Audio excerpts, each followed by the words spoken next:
unmute. Yeah, it is.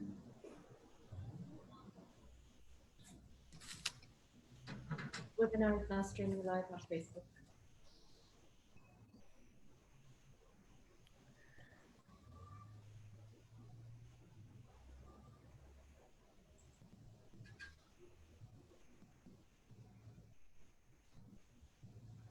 We're ready when you are. Good morning, صباح الخير, مساء الخير, buenas tardes, buenos dias for the people who are joining us in many other places.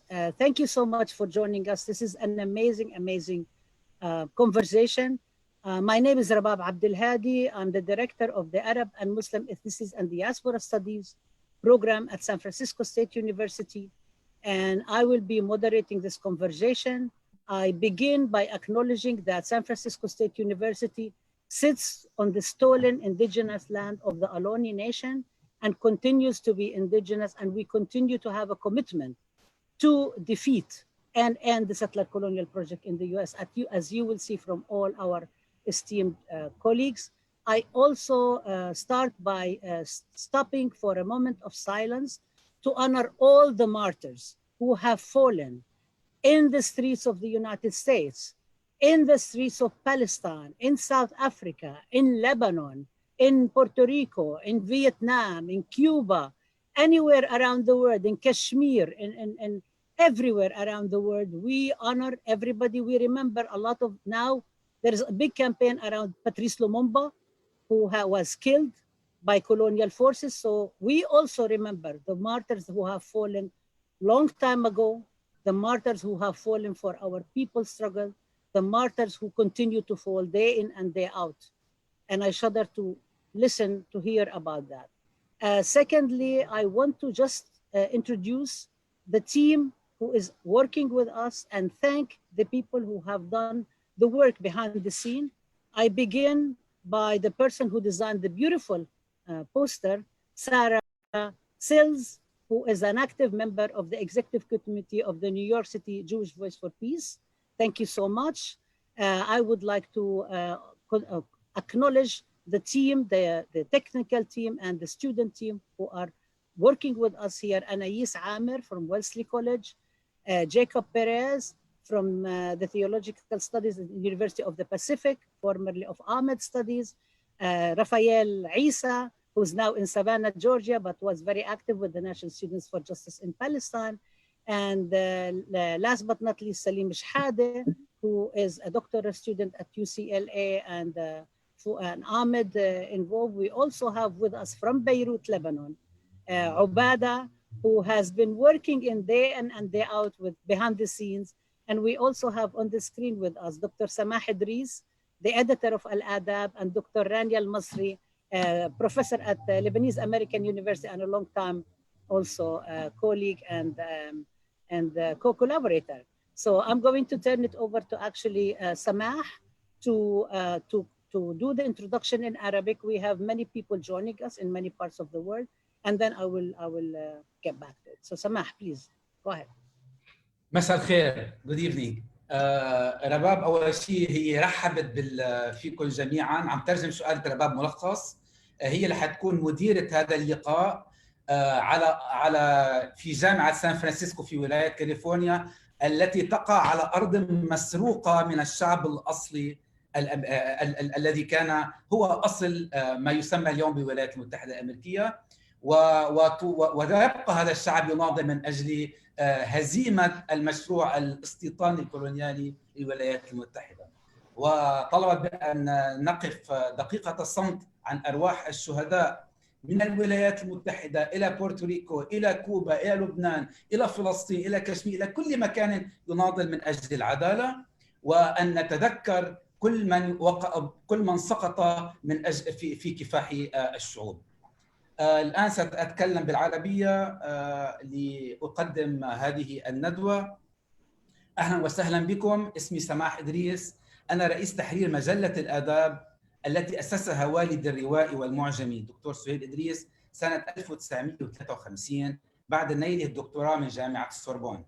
درست في الولايات المتحدة في جامعة كولومبيا حيث نلت شهادة الدكتوراه سنة 1991 في الدراسات الشرق الأوسطية، إلى جانب رفيقتي الغالية الدكتورة رانيا المصري، وهي أيضا مثلي عضو في حملة مقاطعة داعمي إسرائيل في لبنان التي تأسست سنة 2002 وتبقى واحدة من أقوى حركات مقاطعة الكيان الصهيوني ومناهضة التطبيع معه في الوطن العربي. أيها الباحثون والضيوف المناضلون، أفتخر كثيرا بأن تستضيفكم مجلة الآداب ودار الآداب. المجلة والدار هما من أعرق منابر الأدب العربي الحديث والفكر التحرري، ومن أبرز الداعمين لتحرير فلسطين والوطن العربي من الاستعمار والصهيونية والاستبداد والتبعية الاقتصادية. منذ الستينيات اهتمت المجلة كما دار الآداب التي انبثقت من المجلة بعد 3 أعوام بمثقفين ومناضلين أمريكيين السود أمثال مالكوم إكس، ومنذ عقود طويلة عرفنا بموميا أبو جمال وبحركات التحرر الأمريكية السوداء والسكان الأصليين فيما يسمى الولايات المتحدة الأمريكية اليوم. كما عرفنا بمثقفين أمريكيين تقدميين كثيرين كأنجيلا ديفيس ونوم تشومسكي وأدوارد سعيد وهاورد زين وعشرات آخرين. كان ذلك الاهتمام الخاص ويبقى جزءاً من إيماننا بتكامل العدالة وتكامل النضال المعرفي والميداني عبر العالم، خصوصاً لأن النظام الأمريكي هو الحليف الأكبر بالمال والسلاح والسياسة للكيان الصهيوني الذي يغتصب أرضنا ومياهنا ويحرم شعبنا الفلسطيني حقه في العودة منذ العام 1948. هذه الندوة تتحقق اليوم بفضل عدة أشخاص، أبرزهم الرفيقة العزيزة الدكتورة رباب عبدالهادي. التقيت رباب سنة 1987 لعلها لا تذكر ذلك حتى في مظاهرة في نيويورك، وما زالت إلى اليوم بالحماس ذاته وبحس العدالة ذاته وبالعناد المبدئي ذاته.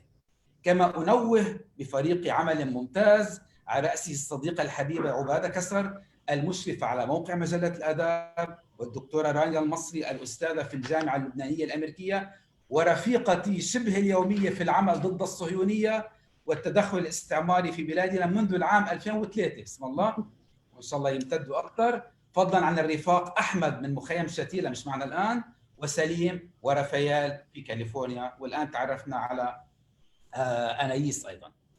أشير أخيرا إلى أن هذه الندوة ستكون جزءا من سلسلة ندوات رقمية مع مركز آماد، آمل أن تطلعكم على بعضها الدكتورة رباب في نهاية هذه الندوة. دوري الآن سيكون شأن دور الدكتورة رانيا هو ترجمة ملخص مداخلات المتحدثين إلى العربية، على أن ننشر كافة المداخلات كاملة باللغة العربية في العدد المقبل من مجلة الآداب خلال أيام. من جديد أعبر لكم عن فخري بكم أيها الأساتذة الكرام، وعن شكري لقبولكم دعوة الآداب وآمد، وآمل أن تتعزز علاقتنا في المستقبل لما فيه خير شعوبنا وبما يخدم قضية التحرر من الاستعمار والصهيونية والعنصرية وكافة أشكال الظلم. شكرا. دكتورة رانيا بدك تحكي بالإنجليزي؟ ولا أنا ممكن أوكي تحكي. I will just briefly translate what our dear friend Samah has said. Samah introduced himself as the editor of Al-Adab magazine and Al-Adab publishing house, and introduced us both as members of the Lebanese campaign to boycott supporters of Israel in Lebanon. Al-Adab magazine and Al-Adab publishing house are both proud to host this discussion and to host you all.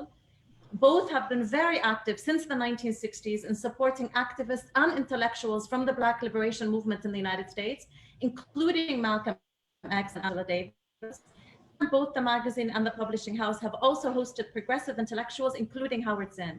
This discussion itself is a culmination of efforts with Dr. Rabab, whom Samah met decades ago, and is also a culmination of efforts with many other individuals and comrades in our boycott struggle, as well as in our broader liberation struggle. This discussion will be one of a series of discussions with AMET. Our role here, both Samah and myself, will be the translation of a summary of the discussion into Arabic, and later there will be a full translation of the transcripts published in Al-Adab magazine. We are both deeply proud and honored to be with the esteemed list of speakers that we have, and we thank you all and deeply look forward to the continued collaboration as part of our broader struggle for liberation and justice. Thank you. Thank you so much. And Samah and Rania, Dr. Samah and Dr. Rania have already elaborated on what is this all about. And without further ado, I want us to get into the discussion. So we came together as a result of this collaboration. I just want to say in Arabic that Ahmed is البرنامج الأكاديمي لدراسات الجاليات العربية والمسلمة في المهجر، لأنه بالعربي بتقولوا آمد وما حدش بيعرف إيش آمد، فبهمني كثير جمهور العربي. I just said what Ahmed stands for in Arabic because it's very short and people don't necessarily know what it is. So it's really, really important, especially because it's a program under attack and we want to be able to continue what we are doing. So this came about as a collaboration between Al-Adab and the Ahmed Studies program. It is going to be published in a special issue of Al-Adab focused on US in depth, US from inside. There have been multiple articles have been written already, panels, and there will be more. And this is an attempt by Al-Adab, and we are very much supportive of that, in order to make sure that we get on the same page, even if we don't agree, but get on the same page of what is going on in different parts of our communities in order for us to strengthen and consolidate and educate each other around the whole struggle for the indivisibility of justice for all of us, in order for us to actually not only frame the indivisibility of justice, but actually achieve justice and liberation and freedom for all our communities, hopefully in our lifetime, but even if it's not in our lifetime, many generations will come after us. I wanted to also say that the list of sponsors are on the Facebook. Please check them out. And then we also have many people joining us, and we will announce as we go along. I wanted now to introduce the amazing, amazing esteemed, and I'm only going to do now the official introduction with the official bios, and then we can talk about multiple ways in which our lives have intersected and came together. I'm going to go alphabetically. So first, the first is Dr. Angela Davis. Dr. Angela Davis is a scholar, activist, writer, and distinguished professor emerita of history of consciousness and feminist studies at University of California, Santa Cruz. Her work as an educator, both at the university level and in the larger public sphere, has always emphasized the importance of building communities of struggle for economic, racial, and gender justice. She is the author of 10 books, including Women, Race and Class, Blues, Women and Black Feminisms, Gertrude Ma Rainey, Bessie Smith and Billie Holiday, Are Prisons Obsolete?, The Meaning of Freedom, and Other Difficult Dialogues, and more recently, Freedom is a Constant Struggle, Ferguson, Palestine, and the Foundation of a Movement. Having helped to popularize the notion of a prison industrial complex, she now urges her audiences to think seriously about the future possibilities of a world without prisons and to help forge a 21st century abolitionist movement. The next participant is going to be Dr. Beverly Guy-Sheftall, who is the founding director of the Women's Research and Resource Center in 1981 and the Anna Julia Cooper Professor of Women's Studies at Spelman College in Georgia. People don't know where Spelman College is. And it's one of the historically colleges that I think is really important for our audiences to also know that. And maybe we will be able to discuss it. Maybe we will also discuss it in future, how these histories came about, also because they resonate a lot with many of the institutions, anti-colonial educational institutions in the Arab world and elsewhere in the world. For many years, she was a visiting professor at Emory University's Institute for Women's Studies, where she taught graduate courses in women's studies. At the age of 16, she entered Spelman, where she majored in English and minored in secondary education. After graduating with honors, she attended Wellesley College, Anais, for a fifth year of study in English. In 1968, she entered Atlanta to pursue a master's degree in English. Her thesis was entitled Faulkner's Treatment of Women in His Major Novels. A year later, she began her first teaching job in the Department of English at Alabama State University in Montgomery, Alabama. In 1971, she returned to her alma mater, Spelman College, and joined the English department. She has published many texts in African American women's studies, which have been noted, including on Black women's literature, Sunny Black Ridges, Visions of Black Women in Literature, which she co-edited with Roseanne Bell and Betty Parker Smith. Her dissertation, Daughters of Sorrow, Attitudes Towards Black Women, 1880 to 1991, Words of Fire, an anthology of African and American feminist thought, an anthology she co-edited with Rudolph Byrd. An anthology she co-edited with Rudolph, my phone is acting, Rudolph Byrd, entitled Traps, African American Men on Gender and Sexuality. She co-authored with Janetta Betch Cole, and we can actually talk about Janetta. That's another big discussion. She co-edited an anthology, I Am Your Sister. Also, it included writings on Audre Lorde, and co-edited with Rudolph Byrd and Janetta Kell, as well as Beverly. Anthology Still Brave. I am going to we're going to put all the bios on this, because if I'm going to read all the bios of everybody, I want to say one thing about Beverly. And actually, I'll leave that till later. I'm going to say that later. Dayo, Dr. Dayo Gore. Dr. Dayo Gore is an associate professor of African American Studies at Georgetown University. Prior to joining the department, she was an associate professor in the Department of Ethnic Studies and the Critical Gender Studies program at the University of California, San Diego, and founding director of the Black Studies Project at University of California, San Diego. She's author of Radicalism at the Crossroads, African American Women's Activists in the Cold War. Topic doesn't get discussed much, but very important today, especially, and which charts the political commitment and strategic leadership of a network of Black women radicals operating within the US left from the 1930s to the 1960s. She is also the editor with Jean Theoharis and Komozi Woodard of Want to Start a Revolution? Radical Women in the Black Freedom Struggle. And we will say more about that in a minute. Dr. Gerald Horne. Dr. Gerald Horne holds the Moores Professorship of History and African American Studies.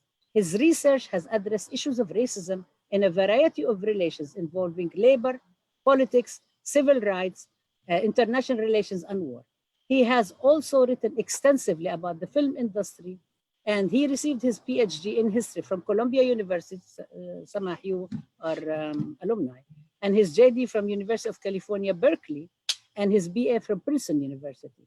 Dr. Horne's undergraduate courses include Civil Rights Movement, US History through Film. He teaches graduate courses in diplomatic history, labor history, 20th century African American history.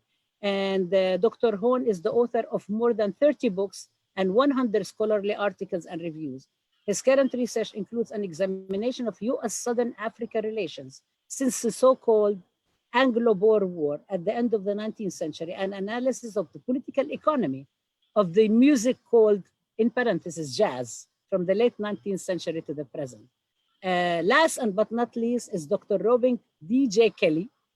And Dr. Kelley is, for the Arab listeners, by the way, G stands for Gibran, just so people, okay, I think it's important to say that.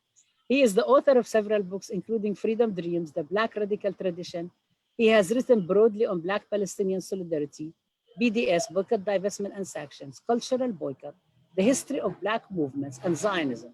His essays on Palestine have appeared in publications such as Mundawais, Counterpunch, Social Text, Boston Review, Journal of Palestine Studies, as well as anthologies, Apartheid in Israel, The Politics of an Analogy, Letters to Palestine, Writers Respond to War and Occupation, and With Stones in Our Hands, Reflections on Racism, Muslims, and US Empire. And this ends the formal bios. Now I'm not going to spoil a lot of surprises, but I'm going to actually start with our colleagues asking to just share, how did you get here? What were the factors that you engaged in? What were you doing? And I may actually step in to mention, because I know a lot about each one of you, and I've been following you, and I know some things that might be known. So I'm going to just say a couple of things about Angela Davis, and Angela can speak about that, a long, long time former political prisoner, who many people actually, including my own partner, became politicized with a picture of, I support Angela Davis when Angela was in prison. And I will leave it to Angela to speak about her relationship with Palestinian prisoners and the solidarities that's going on, but also Angela's article about, for example, the sterilization of indigenous, Black, and Puerto Rican women has, among other things, has been very influential in teaching many of us about the whole question of reproductive rights and freedoms. And I'm going to stop at that. I can say more things to embarrass you, but I will hold it a little bit. Beverly Guy-Sheftall was the leader of the Brownie of National Women's Studies Association. That is really important. People do not know that. When we talk about Palestine passing in 2015, the support for Palestine and the boycott, divestment sanction in National Women's Studies Association, it wasn't just all those of us who were in the Puerto Rico conference in 2014, along with many our Puerto Rican sisters and comrades. It really had to do with this, with the contextual changes with the NWSA, at the helm of which stood Beverly Guy-Sheftall, and she really browned NWSA. And there is so much more history that we can talk about, so I will leave it at that. I would want to go next to Dayo. Dayo's book, people really need to read that. And Dayo, in Dayo's edited book, not only the latest book, there is, so you want to be a revolutionary. One of the amazing things about that book is actually it talks about all these women who not only were revolutionaries, but who were not really very well known about, but also the ones who crossed. And I don't want to really even use the word intersectionality. I want to talk about how they crossed and they worked with each other and they came together before we even came up with the concept of the indivisibility of justice. Many, many years ago, thinking about that, and a lot of times, even in the Arab world, in our circles and so on, we know the big names, let's say in the women's movement. August 19th is going to be the 100th anniversary of US suffrage, getting the vote. But many of these names who actually changed history were in that book. So I love it and I highly recommend it. I want to also speak next about Gerald Horne. Samah, just you and I, we go back to New York, and Gerald was actually, this is how I met you. Gerald was a very long activist in radical circles in New York City, and was one of the people who constantly was supportive of the Palestinian struggle, of the demands of many people and so on, at the time when many people were not actually talking about Palestine. And I don't know how much I can out your history, but I think also it's really been very important now, come July 4th, so-called US independence. Many years before, Gerald, you've been talking a lot about what does, quote unquote, the Declaration of Independence mean? What has been going on? And some people were saying, let's not really talk about it and so on. And now, this is the work of everybody, all of you, that's actually coming to the fore and saying all you have been saying all along. Now it's becoming actually, let's say, I don't want to even use the word legitimize, but let's say it in quote unquote mainstream circles. And of course, some people are trying to co-opt the movement. Last but not least, Robin Kelley, whom I've met when I was a postdoc at NYU right after 9/11/2001 and right after the Aqsa Intifada and the attacks on Palestine and the preparation for the invasion of Iraq. And Robin used to be every single time available for every single thing. And I think we met the first time when you presented your book, Freedom Dreams. And then, Robin continues to have the back of graduate students, of people who are not defended. And I was also honored, just with like Angela and Beverly, we were on the Indigenous Women of Color Feminist Delegation. Robin, we went to the Teaching Palestine in 2018. We had 2 conferences with An-Najah and Birzet, and also we went to South Africa in 2019. Dayo and Gerald, your turn is coming. COVID-19 is preventing us from doing this, but once all of this is lifted, we really should have a date in Palestine and also go to Lebanon as well in order to meet all. So I'm going to open up and ask you all to speak about your histories, your intellectual histories. What brought you here? What made you who you are? I know you can't talk about all of it, but in 3 minutes, just give us headlines. And this is a task for all of us to go read more and learn more. And we will share a lot of resources. So why don't we start with you, Angela? And then after everybody speaks, Samah and Rania are going to translate that in Arabic in like 5 minutes, very briefly. Angela, please go ahead. Thank you, Rabab. And first of all, thank you for organizing this panel. And let me say what an honor it is to share this virtual platform with all of these wonderful scholar activists from whom I continue to learn so much. 3 minutes or less. My background is in philosophy, more specifically critical theory. Because I had the opportunity to study with Herbert Marcuse during the 1960s, I learned that the importance of knowledge resides precisely in its capacity to impel us to conceptualize as yet unrealized ways of being in the world. And so I say that to say that my intellectual work has always been linked to processes of envisioning better worlds, more radical, more democratic, more socialist futures. I grew up in the South, and I attribute my conviction that ordinary human beings who join together can create powerful collective movements that can change the world. And I attribute that to my early upbringing and education under conditions of racial segregation and all of the many struggles to abolish these conditions. I can also mention that I was fired from my first teaching job at UCLA because I was a member of the Communist Party. And as you said, Rabab, I spent time in jail, having been charged with capital offenses.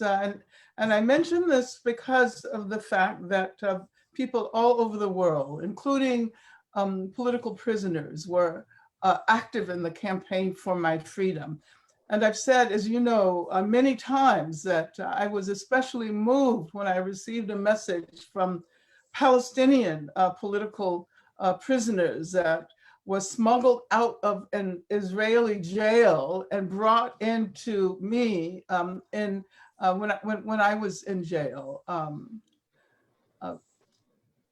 And I don't know, I should have been keeping time. It seems like I've been talking a long time, but I will mention the fact that virtually everyone who was involved in the Black liberation movement in the early 70s was familiar with Sami al-Qasim's poem,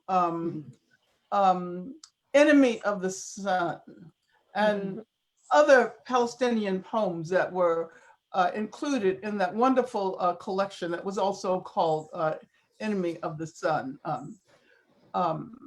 The ties between radical Black movements and the struggle to free Palestine go back many, many decades.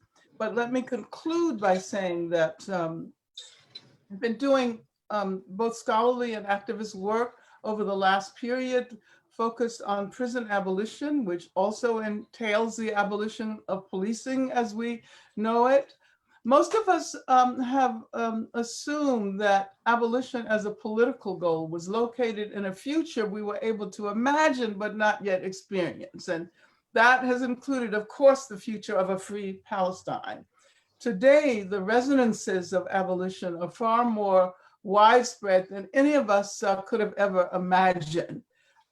And the lessons we've learned from the Palestinian struggle have helped us to think much more expansively about the meaning of Black liberation.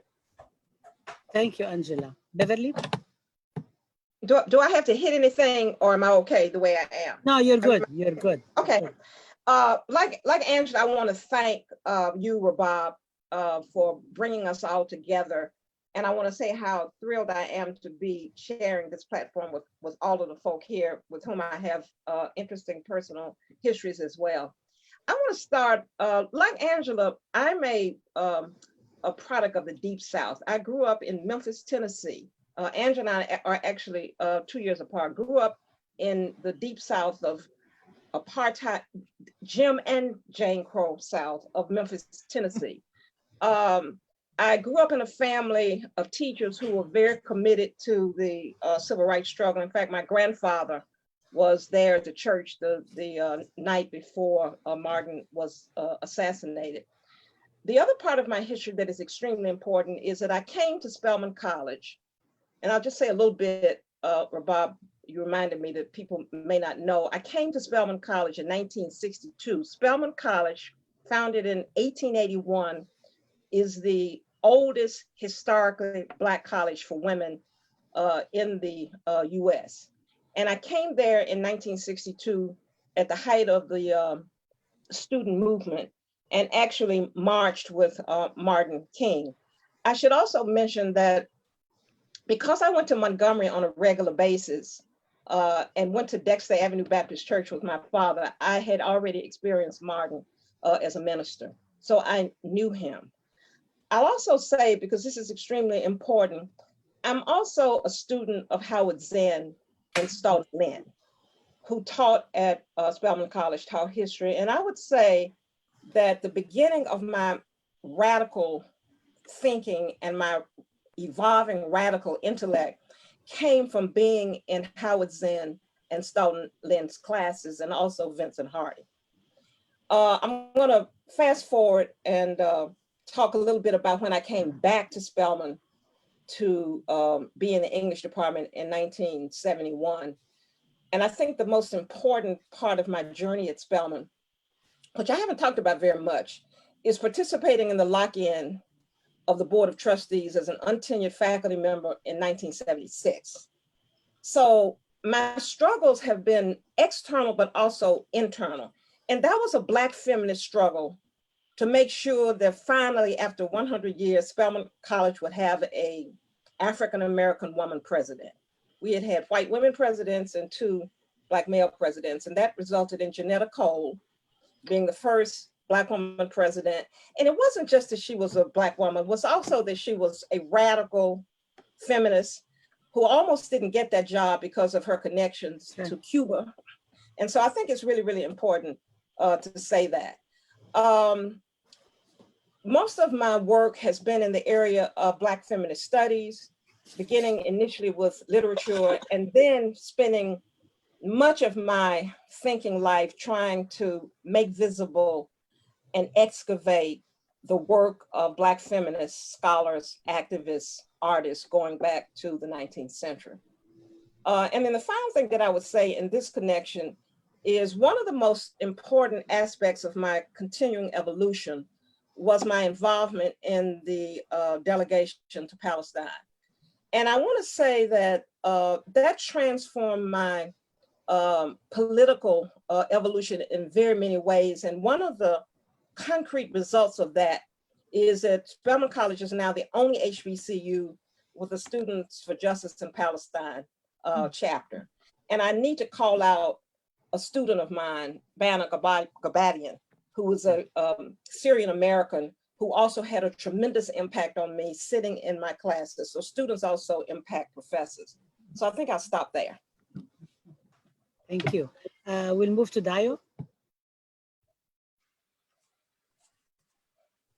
So first, I really want to thank Rabab for inviting me to join this amazing conversation. I feel so honored to be among these scholars who have their work and their commitment to both scholarship and activism have completely informed my own work in activism, and I think made it possible for Black scholars and activists to see the ways that you can continue this work while also being in the academy, which I think is an important model, and have strategies for survival in that context.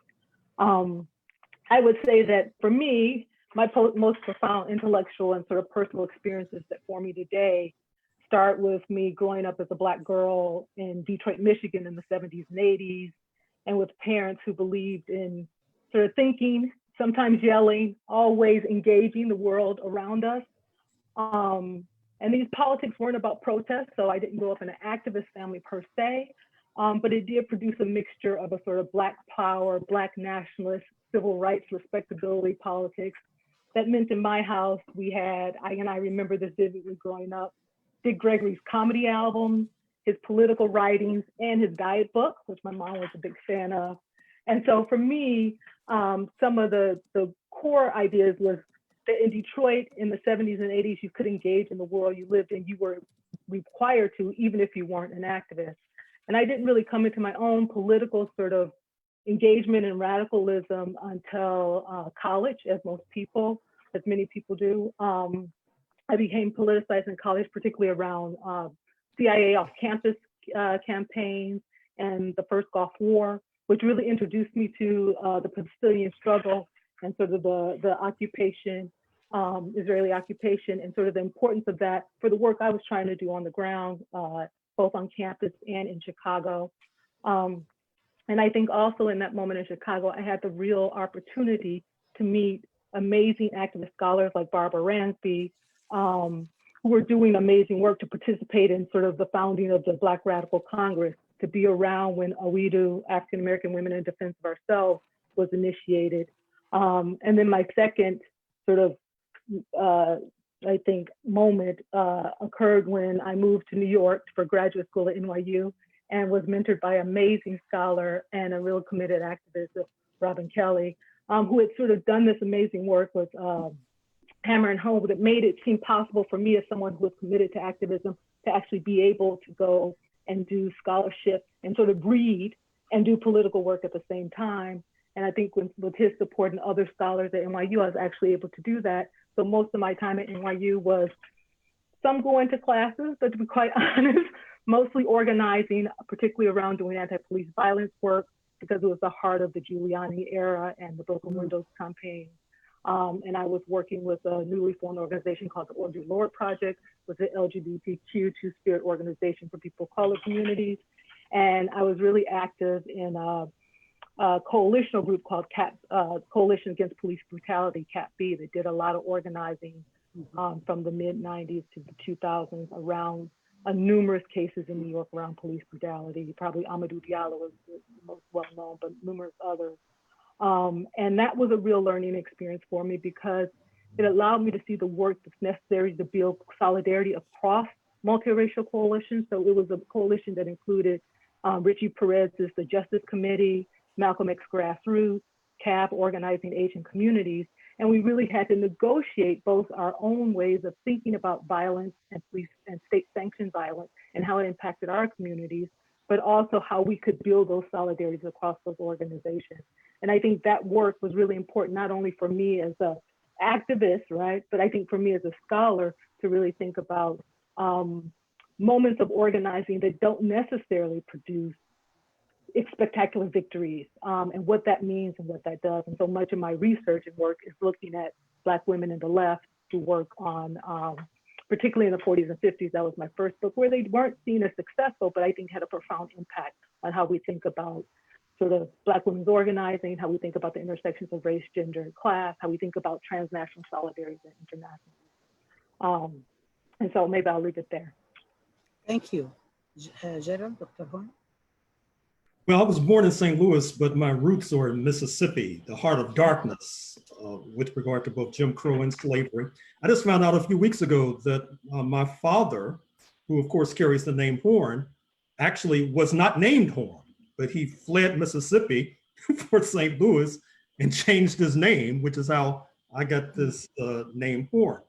In any case, I grew up in Jim Crow St. Louis, US apartheid St. Louis, but the world was changing with the Cold War and the United States finding it difficult to make human rights claims against the socialist count when people of color were being treated so atrociously here, which then opened the door for a person like myself and others to attend college. At first I was a lawyer in New York City, as you mentioned, working National Conference of Black Lawyers. Exactly, National Conference of Black Lawyers, Hospital Workers Union, etc. I was also an activist. In fact, I recall going to Beirut some decades ago and interviewing Chairman Arafat right before he was forced to evacuate to Tunisia. So you can pinpoint the date when I was there. But at a certain point, I found that my activism was hampered, in my estimation, by people's understanding of the history of the United States, which I felt was much too naive, to put it mildly, basically giving settler colonialism a pass. And so then I decided to start writing history. And in fact, I'll end on this point. My latest book, which is on the 16th century, has a major role for the former colonizing power in historic Palestine, speaking of the Ottoman Turks. And as I tell the story, a turning point which leads to many of us winding up in North America comes in 1453 when the Ottoman Turks take over what is now Istanbul, and which sends Western Europe Christendom into a frenzy and leading the Spanish to sponsor Columbus's journey. The contestation then is between the Ottoman Turks and the so-called Catholic powers. And I think the Ottoman Turks underestimated the power with which they made an alliance. Speaking of this minor kingdom on the fringes of Europe, the English, the people whose language we're now speaking, by the way. And that underestimation obviously had a terrible knock-on effects as England surged into the lead and constructed the British Empire, and then helped to transport all these Africans, including my ancestors, to North America, not to mention taking over from the Ottoman Turkey in terms of historic Palestine, and bumbling and fumbling that particular mission as well. So I'll stop there and wait for the discussion. And once again, let me echo the thanks to you, Rabab, for bringing us here. And thanks to all of these wonderful panelists from whom I've learned quite a bit. Thank you, Robin. Yeah, thank you, Rabab, for bringing us all together. I was doing a calculation in terms of my relationship to everyone on this panel, including yourself. It comes out to like 125 years of history. And I really mean that. I did the calculation, and it's so interesting because Gerald, when in 1986, when I was working on my dissertation, Gerald kind of took me under his wing and met with me and gave me some great advice. I learned more from Dayo Gore in my seminars than she learned from me, by the way. So that's another one of my mentors. Beverly and Angela have been like models of scholarship and activism, and people that I turn to for advice and direction. And of course, Rabab, all of your work, pushing me really hard. So let me just very quickly jump into this. I mean, I was born in the early 60s and grew up in Harlem at first and moved to California, but my mother was mostly single, Jamaican migrant who was deeply spiritual. And that's how I got the middle name Gibran, because she was reading Khalil Gibran, even though she dropped out of high school. It's kind of an autodidact.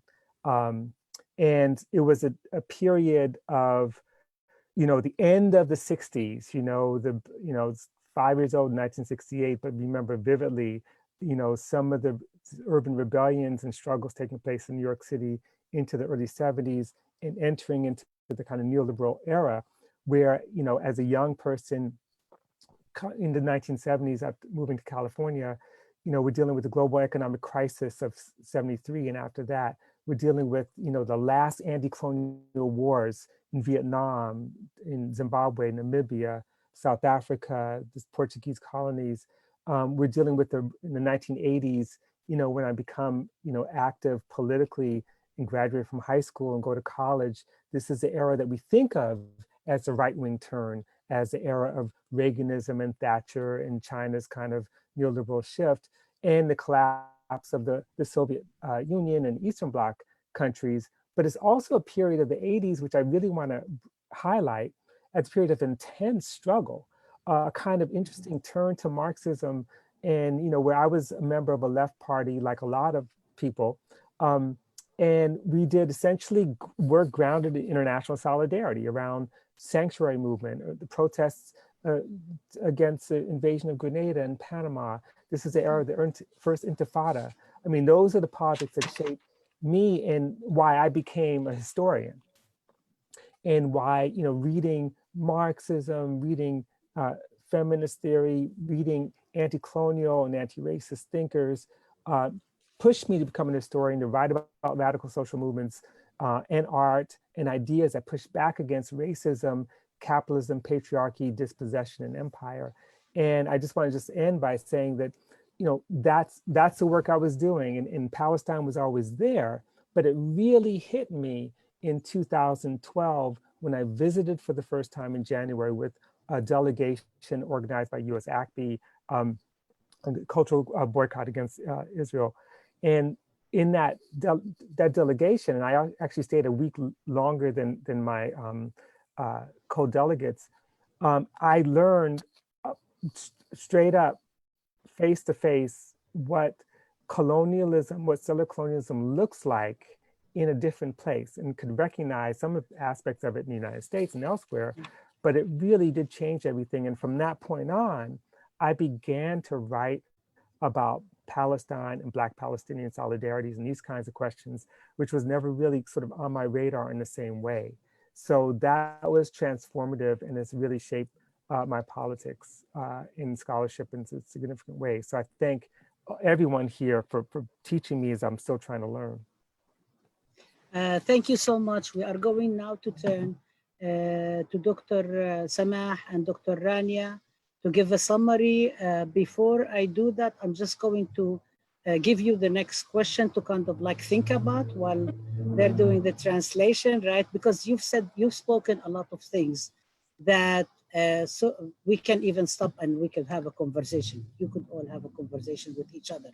But I wanted first to say that actually we have amazing esteemed scholars.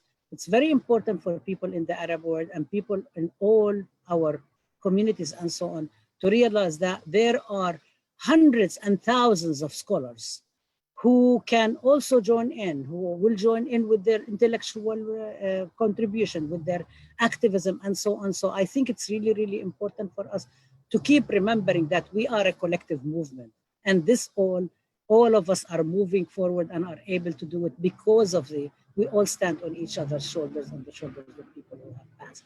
So what I wanted to ask you when we come back about the moment, what is this moment that how is this moment different than other moments? Because there have been many examples and so on. Is it different? How does it connect to the whole settler colonialism, 1492? The whole connection between settler colonialism and white supremacy and anti-Blackness, and the attacks against immigrants, the policing, all of these things are coming together in a way that we have not, I think we haven't seen before. So we can actually come back and talk about that. I do have specific questions to each of you, but I'm going to turn it over to Samah and Rania to do a summary. And also if you wanted to also comment on each other and have a conversation with each other, would be the next round. So go ahead, Samah and Rania, please. طيب اوكي مرحبا من جديد. رح نحاول انه نترجم الى العربيه مختصر مفيد لما تحدث به هؤلاء الباحثون المميزون عن خلفياتهم التي جاءت بهم الى حيث هم الان سياسيا وثقافيا. كل المتحدثين هنا يعني لديهم عقود من التجربه والنشاط والتضامن مع نضالات الشعوب في العالم.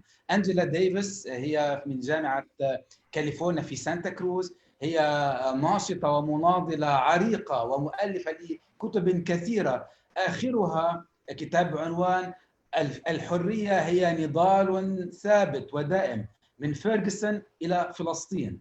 هي تحث الناس دوما على أن يفكروا، على أن يتخيلوا عالما بدون سجون، وهي نفسها هي سجينة سياسية لوقت طويل، وهي كتبت عن كيف تم يعني خصي sterilization النسوة في بورتوريكو، وكانت دراستها منيرة ومثرية إلى حد كبير. بيفرلي جاي-شيفتال هو بروفيسور في بروفيسور في جامعة سبيلمان في جورجيا، وهي أستاذة الدراسات النسوية والأدب الإنجليزي، وكتبت نصوصا كثيرة في الدراسات النسوية وفي الأدب الأفرو أمريكي. دكتور دايو غور مدير مؤسس للبرنامج الدراسات السوداء، مؤرخة للنضال النسوي ومن أجل الحرية، الكفاح التحرري الأسود. الدكتور جيرالد هورن هو بروفيسور في التاريخ أو في التاريخ الأمريكي الأفريقي وأيضا مهتم بالدراسات والحقوق الإنسانية وحقوق العمال، وهو مؤلف أكثر من 30 كتابا، بما في ذلك كتاب عن العلاقات الأفريقية أو الأمريكية والجنوب أفريقية، ودراسة مميزة عن الجاز. دكتور روبن كيلي هو مؤلف كتب كثيرة، بما في ذلك كتاب عن التقليد الجذري أو التقاليد الجذرية السوداء، وكتب بشكل واسع جدا عن المقاطعة وعن فلسطين وعن الصهيونية. إذن السؤال: كيف أتيتم إلى هنا؟ ما هو تاريخكم الثقافي؟ بدقائق معدودة. أنجيلا ديفيس قالت بعد الترحيب وبأنها تشعر بالفخر لكونها معنا، تحدثت عن أن خلفيتها هي في النظرية النقدية في الفلسفة منذ الستينيات من القرن الماضي. هي تعتبر أن المعرفة مهمة لحثنا على أن نتصور عوالم جديدة وعوالم أفضل، مثل الديمقراطية والاشتراكية. على الناس العاديين كما تقول أن يتضامنوا، أن يتعاونوا من أجل خلق حركات جمعية قوية، على ما تعلمت من الأوضاع الفصل العنصري في الجنوب الأمريكي. طردت من وظيفتها التعليمية الأولى لأنها كانت عضوا في الحزب الشيوعي الأمريكي، وكانت هي سجينة سياسية.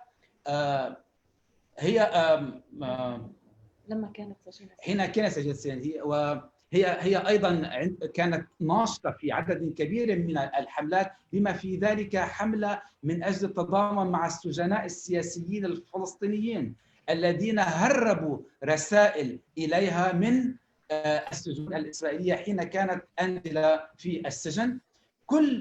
هي تقول إن كل شخص في حركة التحرر السوداء في السبعينيات كان يعرف الشعر الفلسطيني، وتحديدا قصيدة سميح القاسم يا عدو الشمس. هي الروابط بين حركة التحرر السوداء وحركة التحرر الفلسطينية تعود إلى عقود طويلة ماضية، ولقد تعلم، ودروس الكفاح النضالي علم الكثيرين وعلمها أن تفكر عميقا في النضال التحرري الأسود، بما في ذلك إلغاء نظام السجون.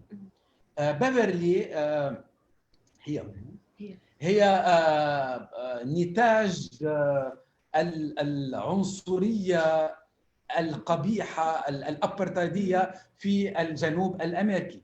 نشأت في عائلة من الناشطين السياسيين، ومن المهم أيضا أن نذكر أنها هي جاءت إلى جامعة سبيلمان سنة 1962، وهي جامعة يعني عريقة في النضال الأسود من أجل النسوة أيضا. وهي يعني وقد مشت في مظاهرة مع مارتن لوثر كينغ، وكانت تعرفه كوزير لا مينستر قسيس. هي تلميذة المؤرخ الأمريكي الكبير هاوردزن ومؤرخين آخرين، وكانت هذه بداية عملها الثقافي.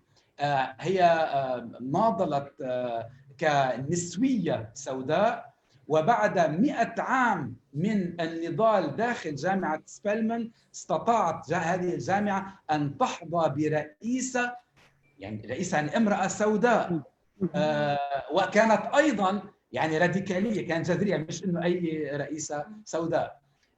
وتقول إنه قد كان حاسما في تطورها الفكري أنها قد انخرطت في العمل من أجل فلسطين، وهذا أدى إلى أن تكون جامعة سبيلمان الجامعة السوداء الأولى التي كان لديها فرع لمنظمة أو لحركة طلاب من أجل العدالة في فلسطين، Students for Justice in Palestine.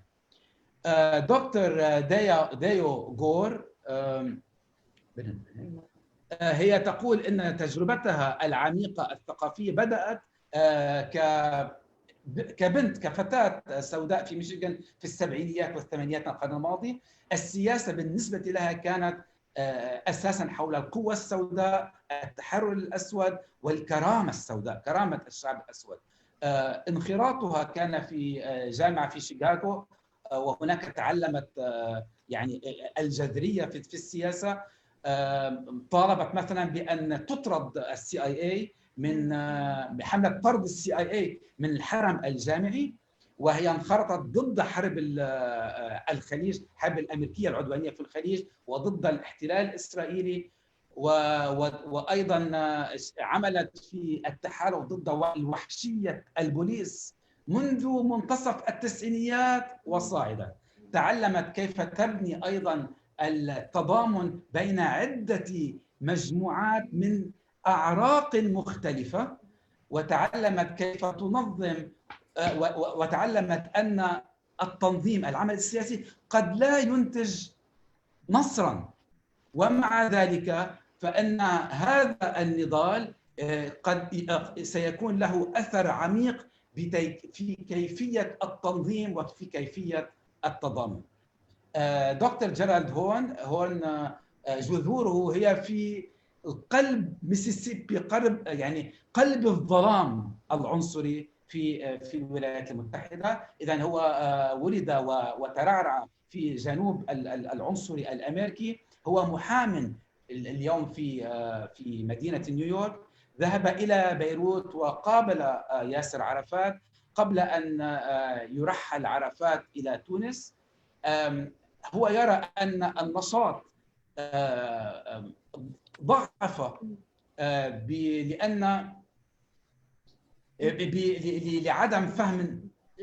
لعدم فهم الناس ما يجري في الولايات المتحدة بالحقيقة، لأنه لم يفهموا أن الولايات المتحدة تعني الكولونيالية الاستيطانية settler colonialism، وهو قد بحث كثيرا ونشر كثيرا عن العلاقة بين الإمبراطورية العثمانية وبين الاستيطانية الكولونيالية والعبودية في الولايات المتحدة. أخيرا دكتور روبن كيلي، والمش أخيرا ما قبل أخير، روبن جبران كيلي، هو يقول إنه الآن أمام 125 عاما من النضال الذي يخوضه الضيوف الكرام. هو ولد في بداية الستينيات في هارلم في مدينة نيويورك من مهاجرة أو الروحية مش هيك؟ من جامايكا. في السبعينيات انتقل إلى كاليفورنيا وتعاطى مع الأزمات الاقتصادية الكونية، وكان له نشاط جذري سياسي في الثمانينات داخل الجامعة ضمن وفي قلب حقبة النيوليبرالية اليمينية، ولكن وهو أيضا عضو في حزب ماركسي يساري متجذر في مفهوم التضامن الأممي، وهو أيضا كان انخرط في العمل من أجل دعم الانتفاضة الأولى الفلسطينية طبعا سنة 1987، وفي حملات معادلة الحرب ضد غرناطة وضد بنما، وهذا ما دفعه إلى أن يصبح مؤرخا. فلسطين بالنسبة إليه كانت يعني صدمته حين زارها للمرة الأولى سنة 2012 ضمن وفد في حملة المقاطعة الأكاديمية والثقافية لإسرائيل، وتعلم أن الكولونيالية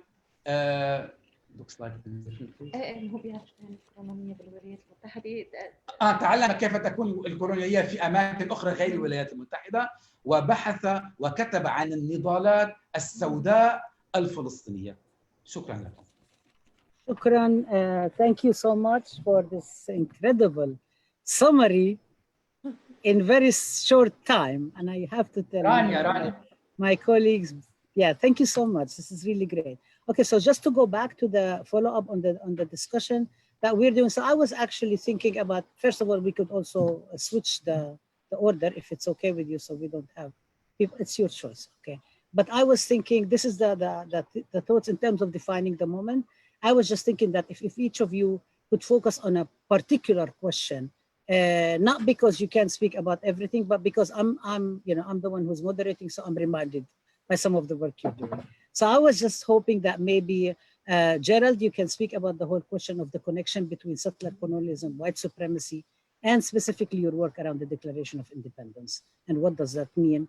Because also for our people don't like, the United States, I have to say, United States embassies do a very good job of trying to present a lot of propaganda, which made segue to some of the work you do, Dayo, on the whole question of how they send ambassadors and so on and so forth. But you really don't, this is one thing to kind of like talk about that.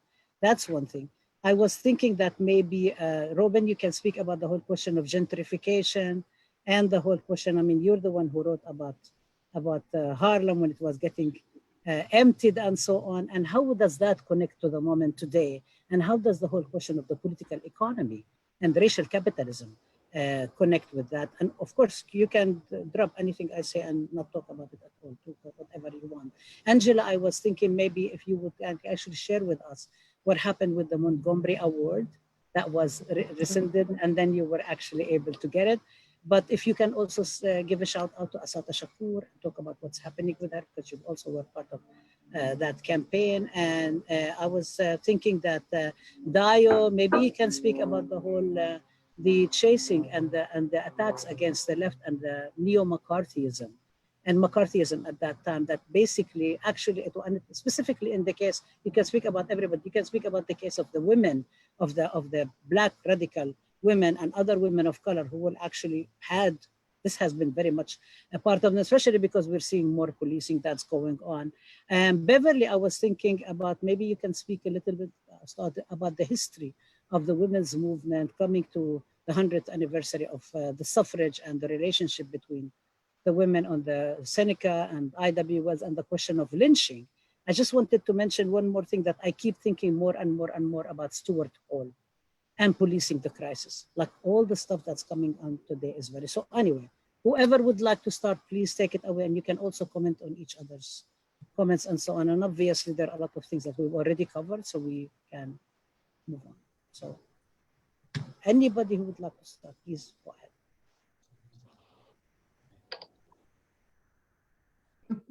Okay, go ahead. Yeah, go ahead. Anybody. Angela, do you want to go first?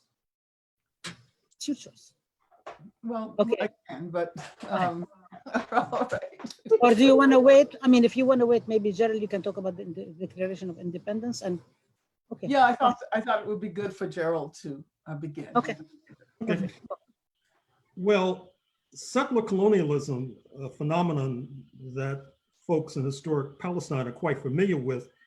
However, it's not a term, even in progressive and radical circles, that's generally invoked in the United States of America, even though it's an exemplar of a settler colonial project, particularly in the English phase, when in 1607, English settlers across class lines crossed the Atlantic to settle in the land they call Virginia, named after Queen Elizabeth, the supposed Virgin Queen, and began a process of expropriating indigenous land, which then culminates in a settlers' revolt in 1776, led by real estate speculator #1, George Washington, led by slaveholders such as Thomas Jefferson, the purported author of the so-called Declaration of Independence, supposedly talking about all men created equal, even though he owned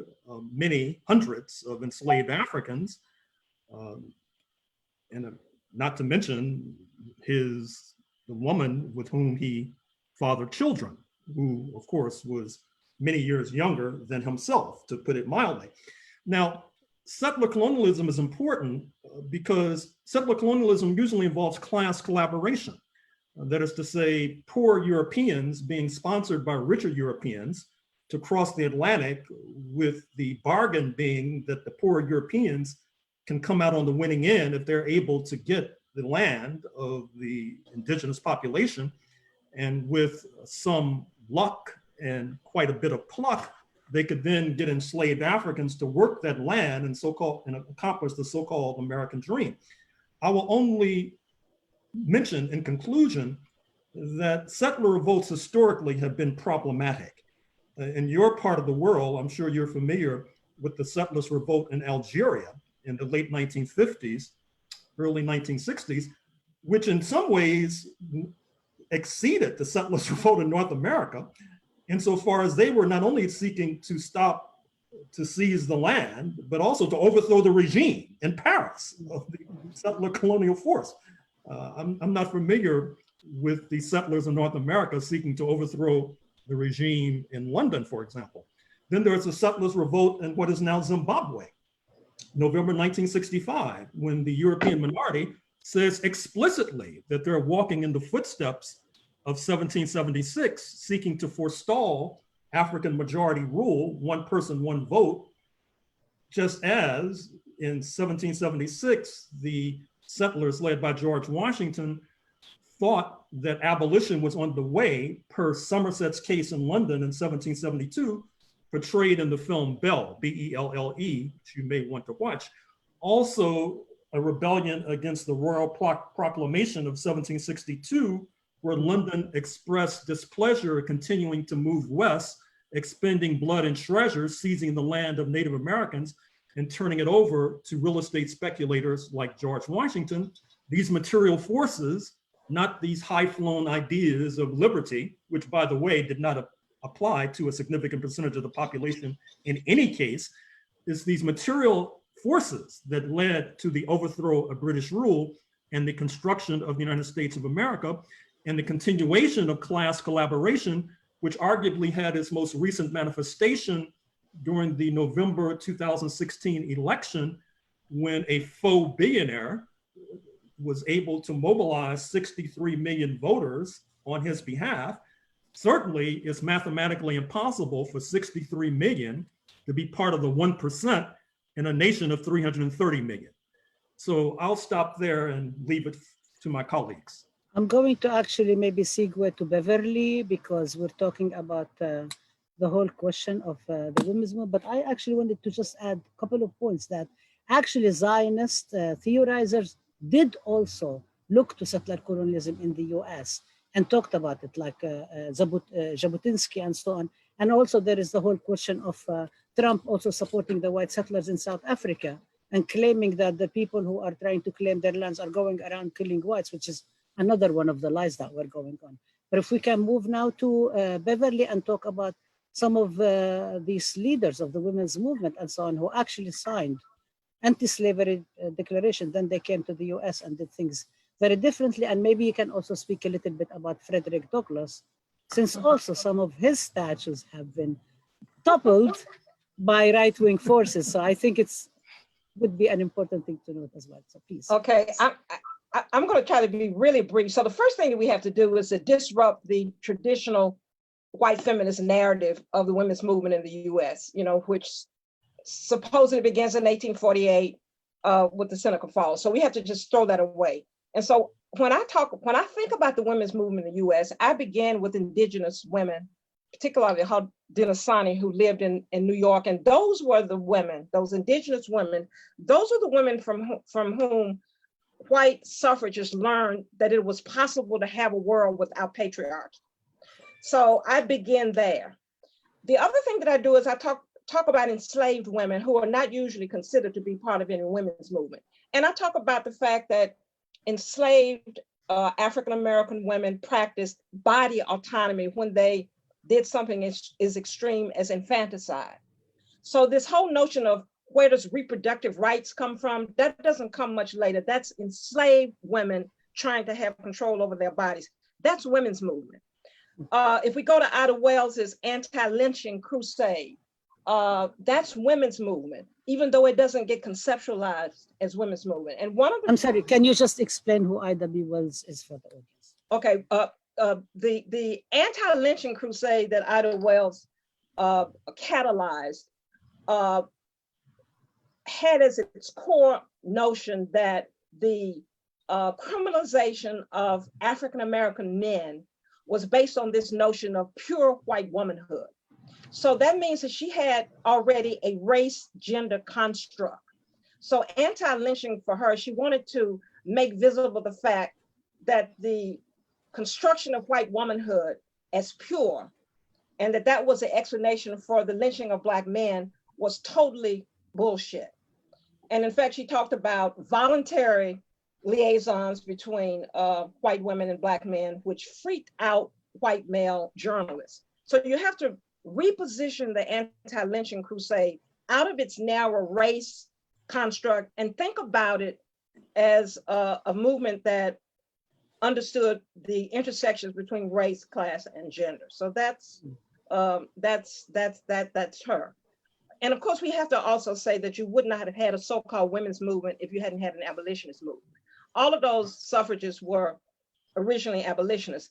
And let me just talk about Frederick Douglass for just a minute. He almost never gets positioned as a suffragist. Frederick Douglass was the only Black person in Seneca Falls in 1848.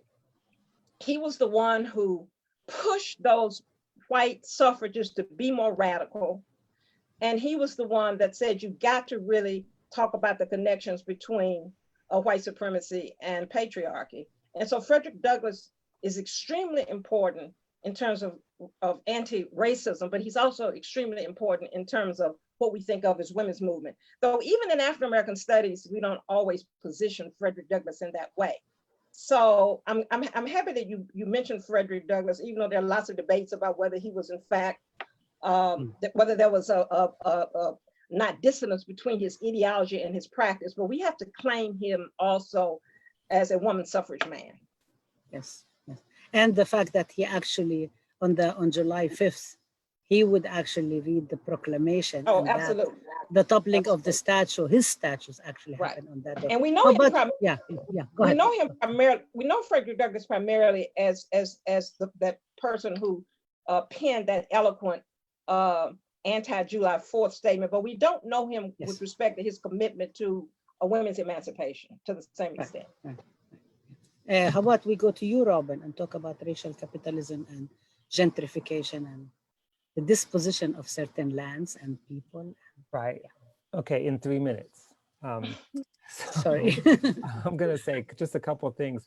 One, just, we think of gentrification, the other term that people like Ruth Wilson Gilmore and Ananya Roy use is sort of organized abandonment, which is a very specific strategy of dispossessing resources from a community, which then is open season, kind of terra nullius, for its transformation into value and wealth.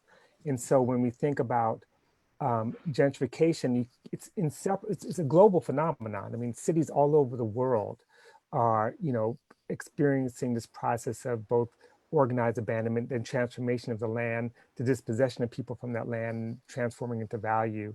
And those same people end up being, low-wage labor. But it's inseparable from the question of segregation. And this is the thing I think is even really important, that residential segregation and wealth inequality is key to everything. We're dealing with, both globally, but specifically in the United States, 26 million people came out in protests against police violence to call for, not everyone's calling for this, but defunding the police is also about ending a system of policing in which resources go to doing the work of organized abandonment and to dominating those communities that are considered or deemed a threat through forms of policing called broken windows. And that's, again, inseparable from the question of segregation, because we, in the United States at least, have never had a desegregation housing policy. It has never existed. We've had housing acts and other things to protect people from discrimination, but never a policy that actively meant to desegregate. On the contrary, we have zoning laws and redlining.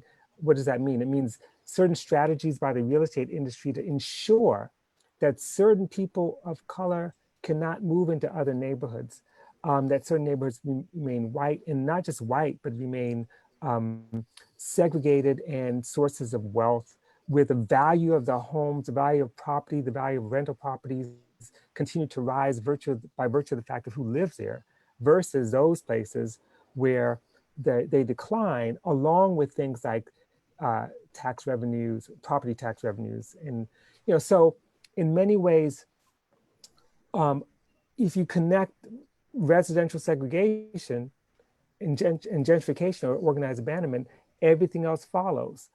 The value of the school districts, whether that schools work, how you police. Over-policing are in those communities with fewer resources. Access to jobs, access to transportation.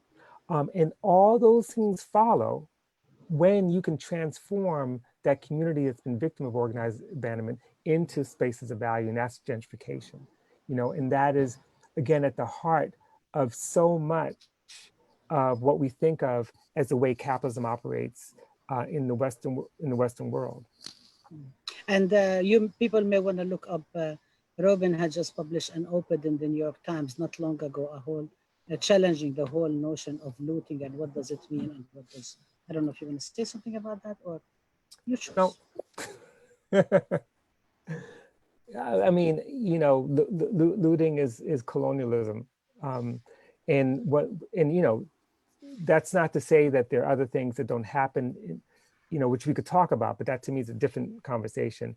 I can make a link though very quickly between looting as part of the process of organized abandonment of basically taking people's land and property, and the fact that corporate interests and government interests always work together on these things. And we have laws, not just in the United States, but elsewhere, that allow the state to just seize property for no other reason that they need it, and they don't really need it. Oftentimes it's about creating opportunities for capital investment, for infrastructure, and for the creation of opportunities for creating value in those spaces.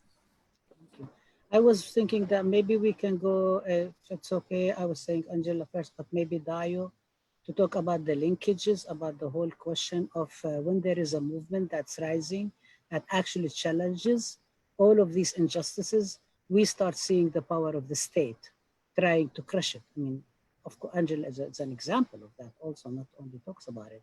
But I was thinking if you can actually speak about that, the movements that have risen, and the whole question of the red baiting, the McCarthyism, COINTELPRO, the multiple ways in which every single movement that rises gets crushed because the power of the state comes into it. So I was wondering, I mean, this is your research, if you can actually speak to us also from some of the examples that you include in your work and whatever else you want to say. Sure, I'd be honored to. I just wanted to say one thing because Beverly's comment made me think about actually Ida B. Wells' anti-lynching campaign, which really hit its peak when she was able to travel abroad and spread and talk about that, was made possible because of support of Frederick Douglass. They had a fraught relationship, but he wrote the introductory letter to allow her to have access to these communities of abolitionists and suffragist activists in England, where she went. And that sort of, as she was being pushed out of the South by lynch mobs, she was able to go there and really continue the campaign. So you can see sort of the connections of his work around those things, which I think are important, which is also part of some of the work I'm doing. But I think this question of movements and sort of the backlash that comes, and I think we can see already how that's building in this moment is really important.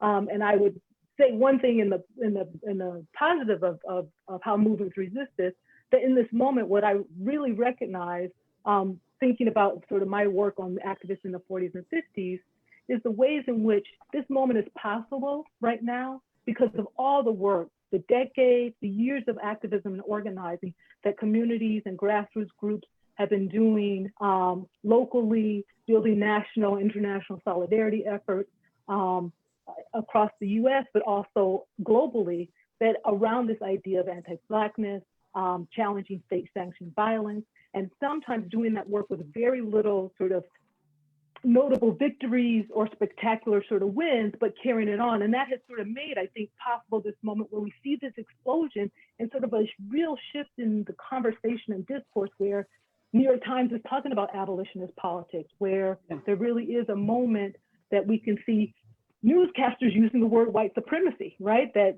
I think those moments matter, and I think they are owed to the sustained activism that often happens I think Robin referenced like during the 80s, where it doesn't seem like a moment where you will have a victory, right?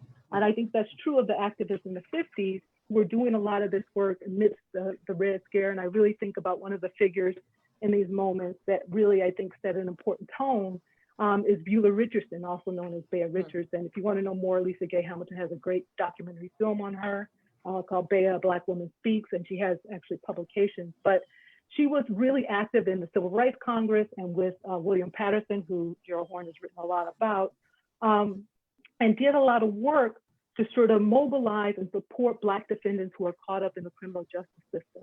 And then in 1951, she wrote this really powerful piece, this poem called Genocide, that was written sort of in support of the genocide, we charged genocide petition that the Civil Rights Congress, which was a left-leaning, but Black sort of led with William Patterson at its head and a number of African-American women active in it, organization that was mobilizing around these campaigns to support Black defendants.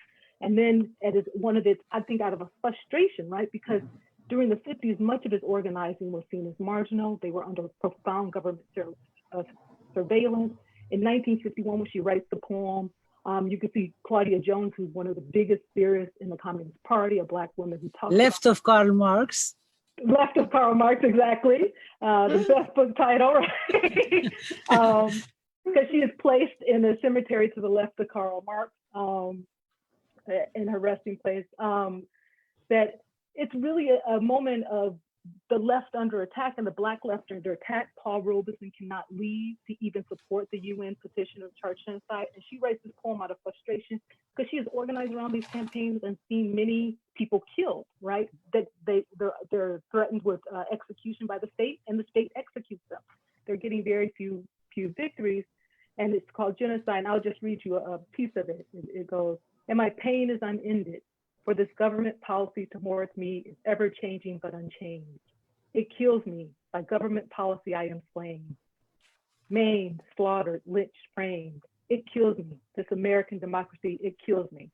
And I think about that moment because she's writing in a moment where it really is clear, I think, to many of them that they won't have a victory. And soon after, the Civil Rights Congress is closed down. But if you fast forward 5 years, 10 years, she's in a Broadway play, Raising the Sun, read by Lorraine Hansberry. Their global connections, right? Their continued efforts to think about their work in solidarity with anti-colonial and anti-imperialist struggles, particularly in the Global South, start to bear fruit. You see their connections as a root for a third world solidarity movement that explodes in the 60s and 70s. So I think even when the state comes down hard on them, and it really does, it deports Claudia Jones. Many of the figures go into jail. Bea Richards for a while can't find employment.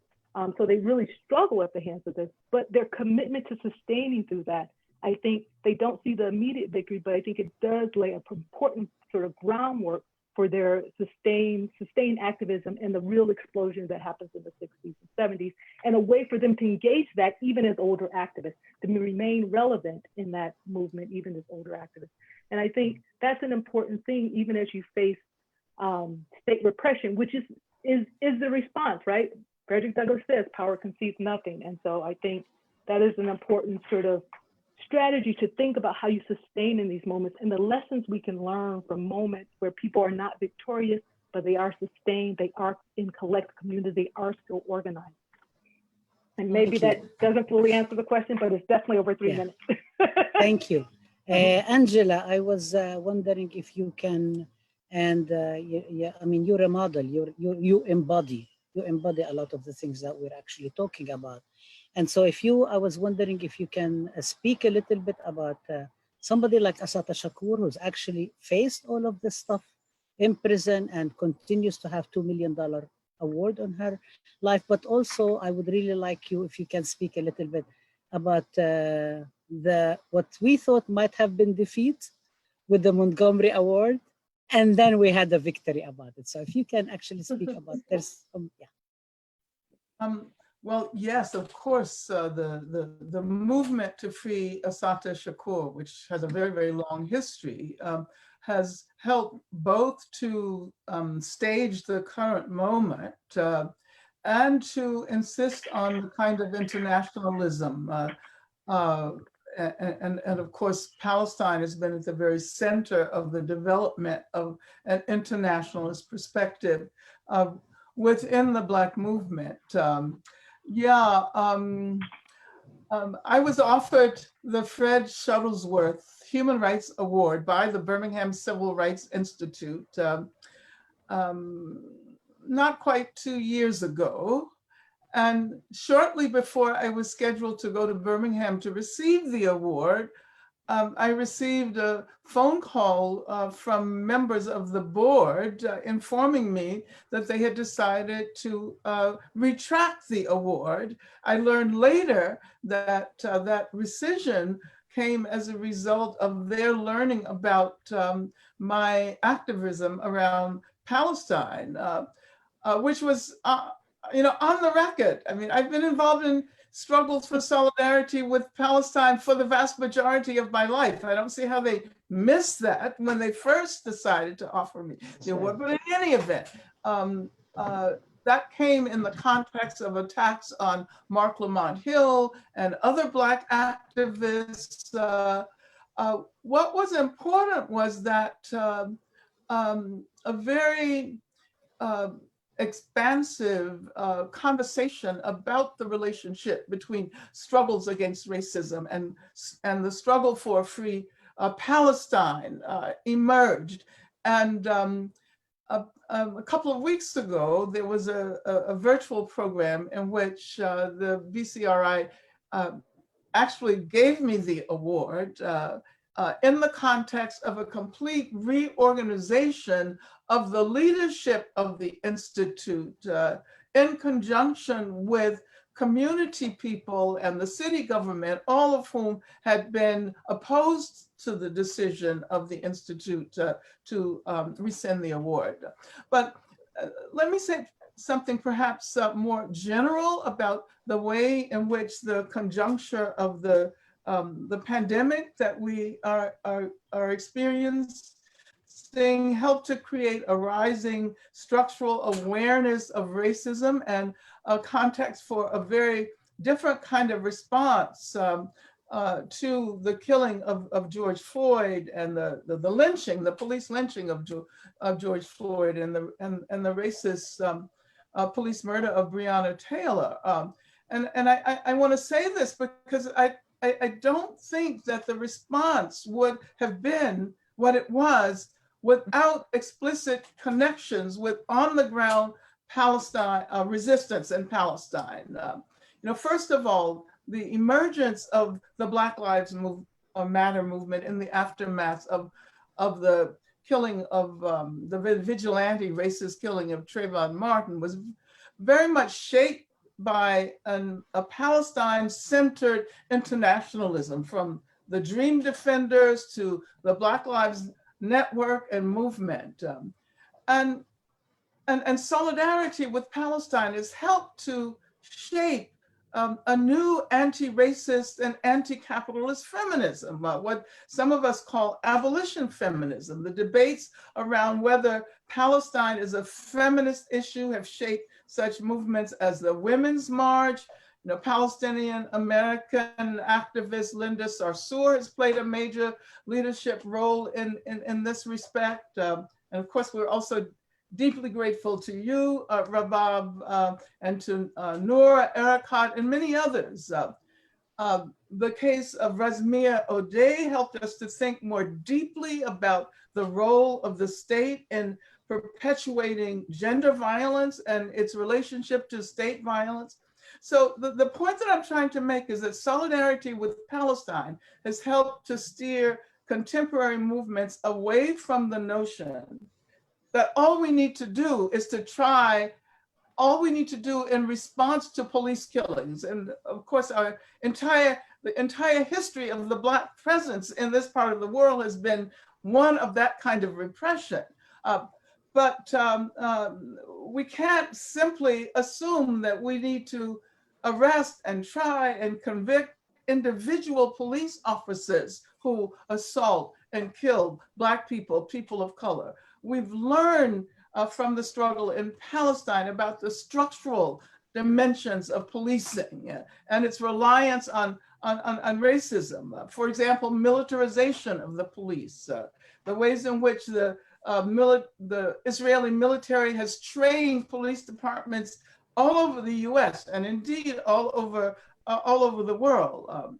The ways in which Islamophobia on a global scale has shaped contemporary racism directed against Black, Indigenous, Latinx communities.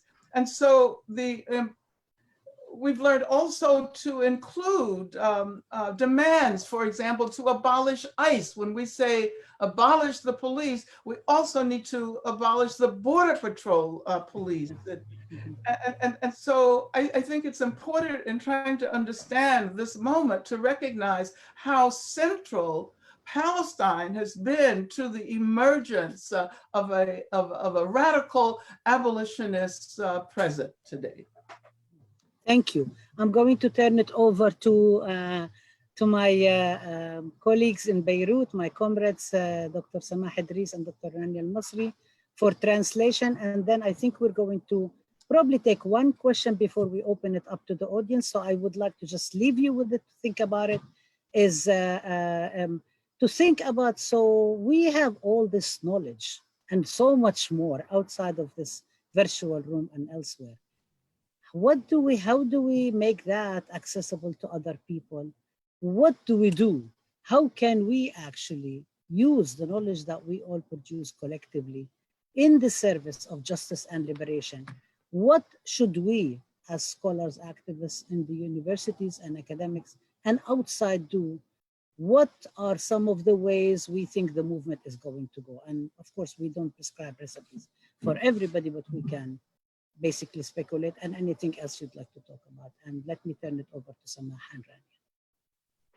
And thank you so much for this incredible job of doing such a great translation of such different contexts and so much stuff, and you're all distilling it together. It's amazing. Thank you so much.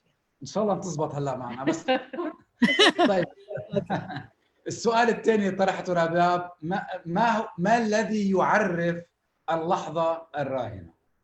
جيرالد قال ظاهرة الكولونيالية الاستيطانية ليست مصطلحا يتحدث عنه في الولايات المتحدة عند التحدث عن فلسطين أو عند التحدث حتى عن الولايات المتحدة.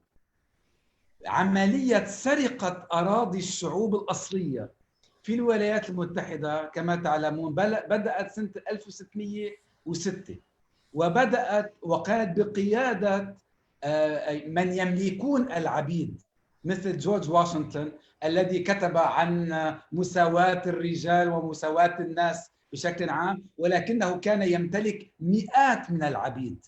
هالمنافق يعني. الكولونيالية الاستيطانية عادة هي يعني موضوعها هو عن التعاون أو التواطؤ الطبقي. يعني الأوروبيون الفقراء كانوا يشجعون من قبل الأغنياء على عبور المحيط الأطلنطيقي من أجل الاستيلاء على الأرض من السكان الأصليين، وبعد ذلك يستعبد الأفارقة من أجل العمل في هذه الأرض المسروقة.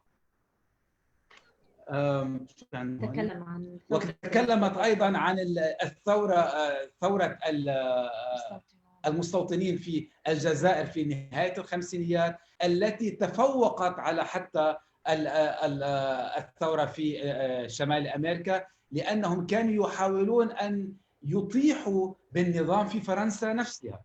وأيضا عن الثورة في زيمبابوي في سنة 1945. والقوى المادية التي التي كانت تسرق الأرض هي التي أدت إلى الإطاحة بالحكم البريطاني وليس إلى فرض الحرية. يعني ما كانوش، وبقولها بالدارج، ما كانوش التعابير للحرية والعدالة هو ما كانوا الأسباب اللي أدوا لما يسمى تحرير الولايات المتحدة من الحكم الإنجليزي، ولكن كان سرقة الأراضي من الأصليين واستعباد الأفريقان هو كانوا الأسباب لتحرير أو يعني اعلان ما يسمى بالاستقلال زي ما عملوا الصهاينه بفلسطين. ورباب هنا تدخلت وقالت ان المنظرين الصهاينه كانوا يتطلعون الى الكولونياليه الاستيطانيه في الولايات المتحده، وترامب شخصيا يدعم المستوطنين البيض في افريقيا، في جنوب افريقيا. ثم تحدثت بيفرلي عن قيادات الحركه النسائيه الذين غيروا مقارباتهم حين جئنا الى الولايات المتحده. اولا غيروا سرديه المرأة البيضاء التقليدية عن الحركة النسوية. الحركة النسائية في الولايات المتحدة بدأت مع النسوة الأصليات، يعني من النسوة اللواتي كنا يطالبن بحق التصويت. شيء قبل أهل البلاد الأصليين، أهل البلاد الأصليين، وكانوا يتحدثون عن إمكانية خلق عالم بدون البطريركية أو بدون الأبوية. ثانياً تحدثت عن النسوة المستعبدات في وصفهن جزءاً من الحركة النسائية. طيب كانوا هم النسوة الأفرو أمريكي الأفريقيات الأمريكيات من أصل أفريقي المستعبدات تحدثنا عن أو يمارسن الاستقلال الجسدي عندما يتحدثون عن حقوق التناسل. حقوق التناسل، حقوق الإنجابية، حقوق الإنجاب. نعم.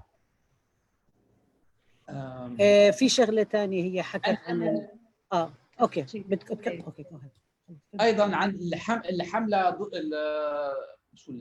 ضد شو تحدثت عن الحمله عن اللينشنج، هي الاعدام الغوغائي. يعني حين كان السود يعلقون من الشجر او يشنقون يحرقون او يطلق عليهم الرصاص امام مئات او امام الاف البيض، يعني واحيانا تحت دعاوى مزيفه انه والله ابتسم لامراه بيضاء او ابتسم او عاكس بمزدوجين امراه، يعدمونه رميا بالرصاص او يعلقونه بالشجر. ثم شو هون؟ وتحدثت عن ان الحمله ضد اللينشنج، ضد الاعدام الغوغائي، هو في حقيقه الامر هو عند تقاطع العرق مع الطبقة والنوع الاجتماعي أو الجندر، وليس هو مسألة عنصرية فقط، هو يأتي عند التقاطع كل هذه النواحي. ليس هناك حركة نسائية بدون حركة التحرير حركة التحرر من العبودية. ثم تحدثت عن فريدريك دوغلاس الذي كان الرجل الأسود الوحيد سنة 1848 الذي تحدث عن حق النساء في التصويت. لا، اللي حضر المؤتمر مش هو الوحيد. اللي حضر المؤتمر. اوكي، حضر المؤتمر عن حق المؤتمر عن التصويت، عن النساء البيض اللي كانوا بيطالبوا بالتصويت، مع انهم كانوا حاضرين مؤتمر ضد العنصرية، ضد العبودية. بعدين اجوا ورفضوا التحرر المتساوي للنساء وللرجال السود كمان، وطالبوا بس هم النساء يتحرروا كنساء من الحركة النسوية ليست فقط حركة من أجل تحرر النساء، بل هي أيضا من أجل التحرر من العبودية. صح؟ فهمت علي كيف؟ هم كانوا بدهم النساء بس يصوتوا، يعني هم اللي كانوا مطالبين النساء. هذا المؤتمر بس النساء البيض يصوتوا وضحوا بحقوق الرجال السود والنساء السود وكل بس مشانهم يحصلوا حقوقهم، واللي هي زي الليبرالية النسوية يعني اللي بدها تتكرر. ثم روبن تحدث عن الجنتريفيكيشن. يعني الجنتريفيكيشن حين يأتي الأغنياء لشراء أراضٍ فقيرة، مش هيك؟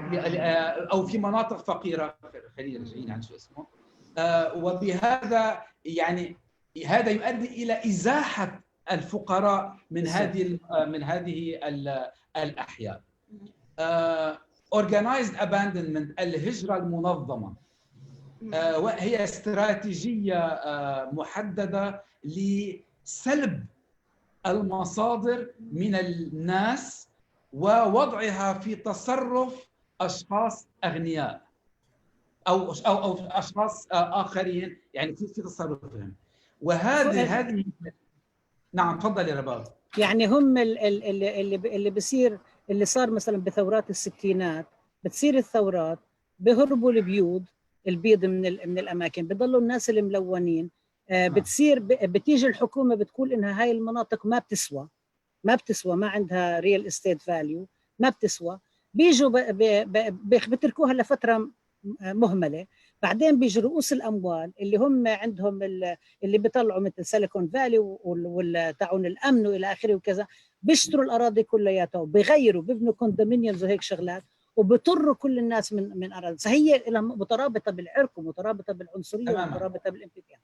وهي تقول انه هذه جنتريفيكيشن هذه ظاهره عالميه. يعني اذا بدكم هيك انا اذا بدك مثلا كيف هلا صاير بالغبير ببيروت، انه هي كانت فقيره الان صارت الشقه بمليون وبمليونين واكثر. اللامساواه في الثروه لا يمكن فصلها عن الفصل العرقي في السكن. residential segregation، فصل عرقي في السكن.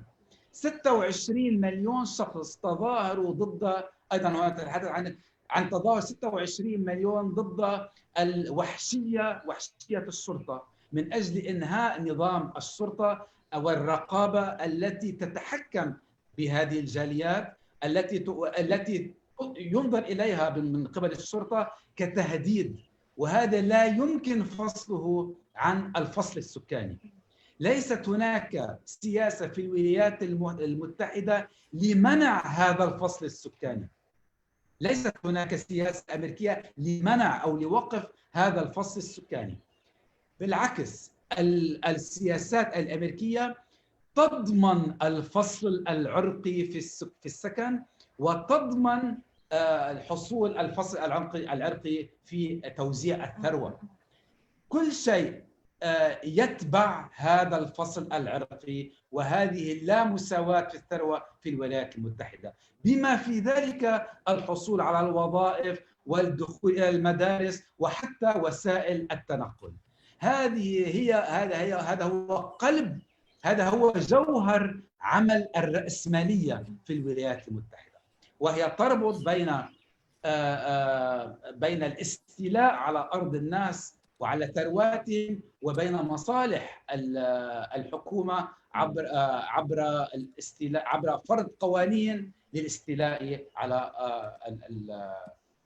الملكية.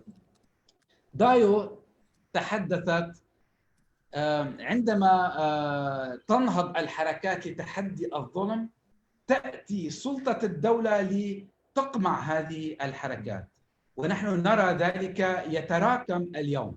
لكن الناحية الإيجابية هنا أن نعترف وأن ندرك أن اللحظة اليوم ممكنة بسبب عقود من التراكم للتنظيم المحلي وعلى امتداد الولايات المتحدة والتضامن الأممي من أجل تحدي العنف الذي ترخصه وتديره الدولة.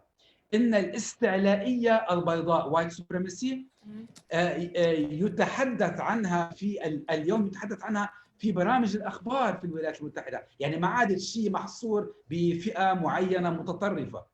وتتحدث أيضا عن شعراء يساريين الذين يهاجمون اليوم، وتحدث عن قصيدة معينة بعنوان Genocide أو الإبادة، التي تتحدث عن سياسة أمريكية لا متناهية من الإبادة. حتى الدولة اليوم دولة يعني تضرب بقسوة على الشعراء اليساريين، ولكن رغم ذلك فإن التزام هؤلاء الشعراء استمر رغم هذا القمع، وأدى إلى تشكيل ركائز نقدية قوية من أجل تدعيم الحركة الناشطة بالستينات والسبعينات في الولايات المتحدة. هذه الدروس علينا أن نتعلمها، وهي أن الناس قد لا ينتصرون، ولكنهم مع ذلك يدعمون ويواصلون النضال. أنجيلا تجسد رباب تعرف الآن عن أنجيلا وتقول إنها تمثل كثيرا من القضايا التي نتحدث عنها الآن.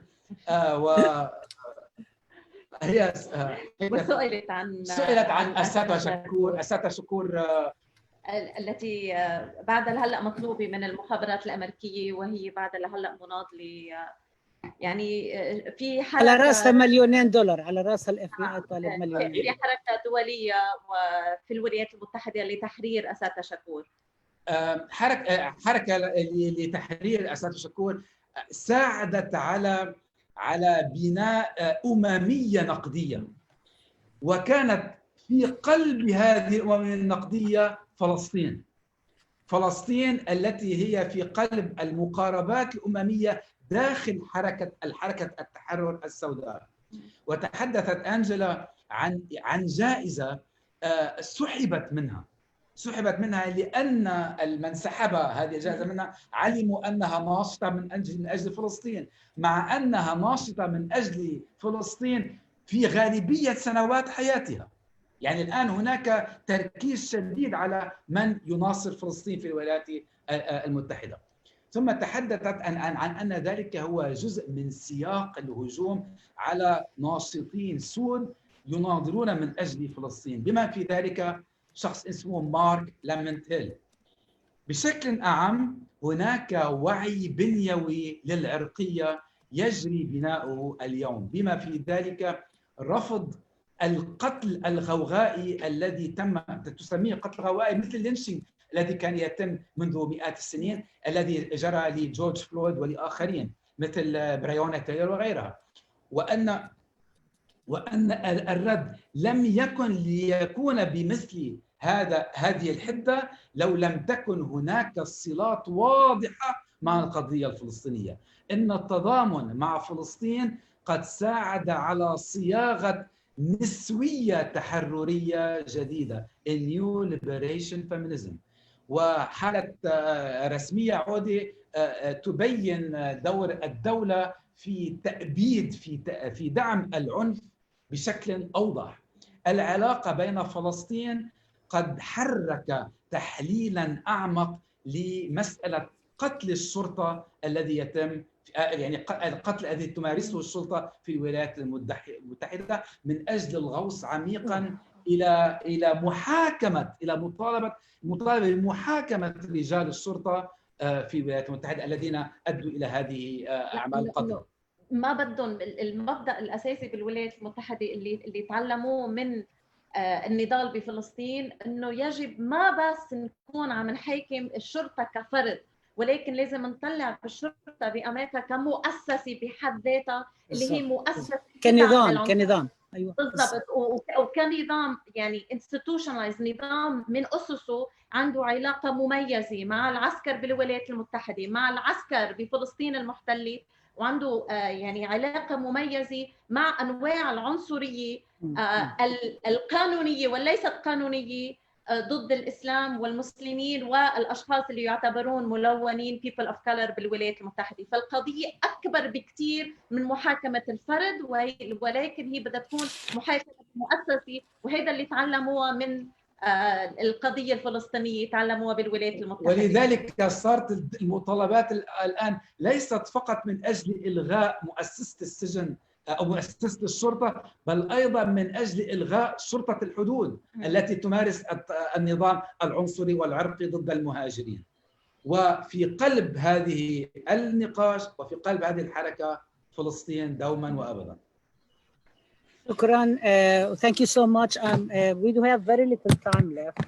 So I wanted to say something. Somebody actually has been talking about the time it's taking to translate in Arabic. One of the problems that we should really be having is having resources for captioning.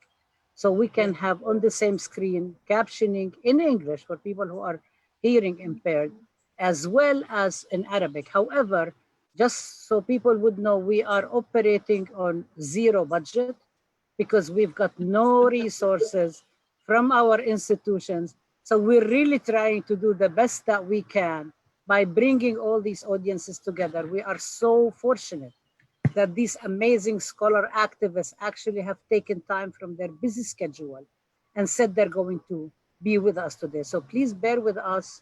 Let's also not be very ethnocentric about only being in English and so on. Let's just think that there is the rest of the world outside of the United States borders. It's not one place only. Okay, I'm going to ask for a couple of things. One is if we can take a little bit time so we can actually translate the last part. And I want to connect. There is one question that I want to connect it with the question I asked you already before. But before we do that, I wanted to just announce the next conversation. The next roundtable is going to be on August 19th, Tuesday, exactly at the same time. And the title of it is Black, Brown, and Indigenous Liberation, Reparations and Resistance in Settler Colonialism, White Supremacy, Militarization, and the Police State. And the people who are going to confirmed speakers include Lupe Carrasco Cardena, who is organizing on the 50th anniversary of the Chicano moratorium. If you don't know, you will know on the 19th of August. The second person is Emery Douglass, former Minister of Culture of the Black Panther Party.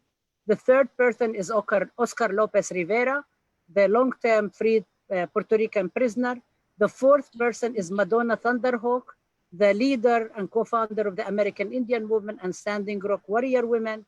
And the last person is Claude Marks, co-founder of the Freedom Archives and maker of the film COINTELPRO and other historical documents. So this is the second conversation, August 19th. Please join us, be there or be square. And I'm going to turn it over. This is an expression I learned from the US. I'm going to turn it over to our speakers to actually, one of the questions that, the question that has been asked, which I think also can be combined, and then you will have the last word, except for the translation. How do we use the connections between African American, Indigenous, and Palestinians and other people, I assume, at this time to make something powerful out of understanding each other's struggles? What's the next step of bring them all together to get stronger, and how important to our generation to realize that? Of course, short of having international meetings and so on, like the World Festival on Youth and Socialism and so on. In this present day, and I also asked you about if you can also talk about the whole question of the role of the scholarship, intellectuals, the academy, and how do we do that? How do we do it in order for us to push and contribute to these movements that are there?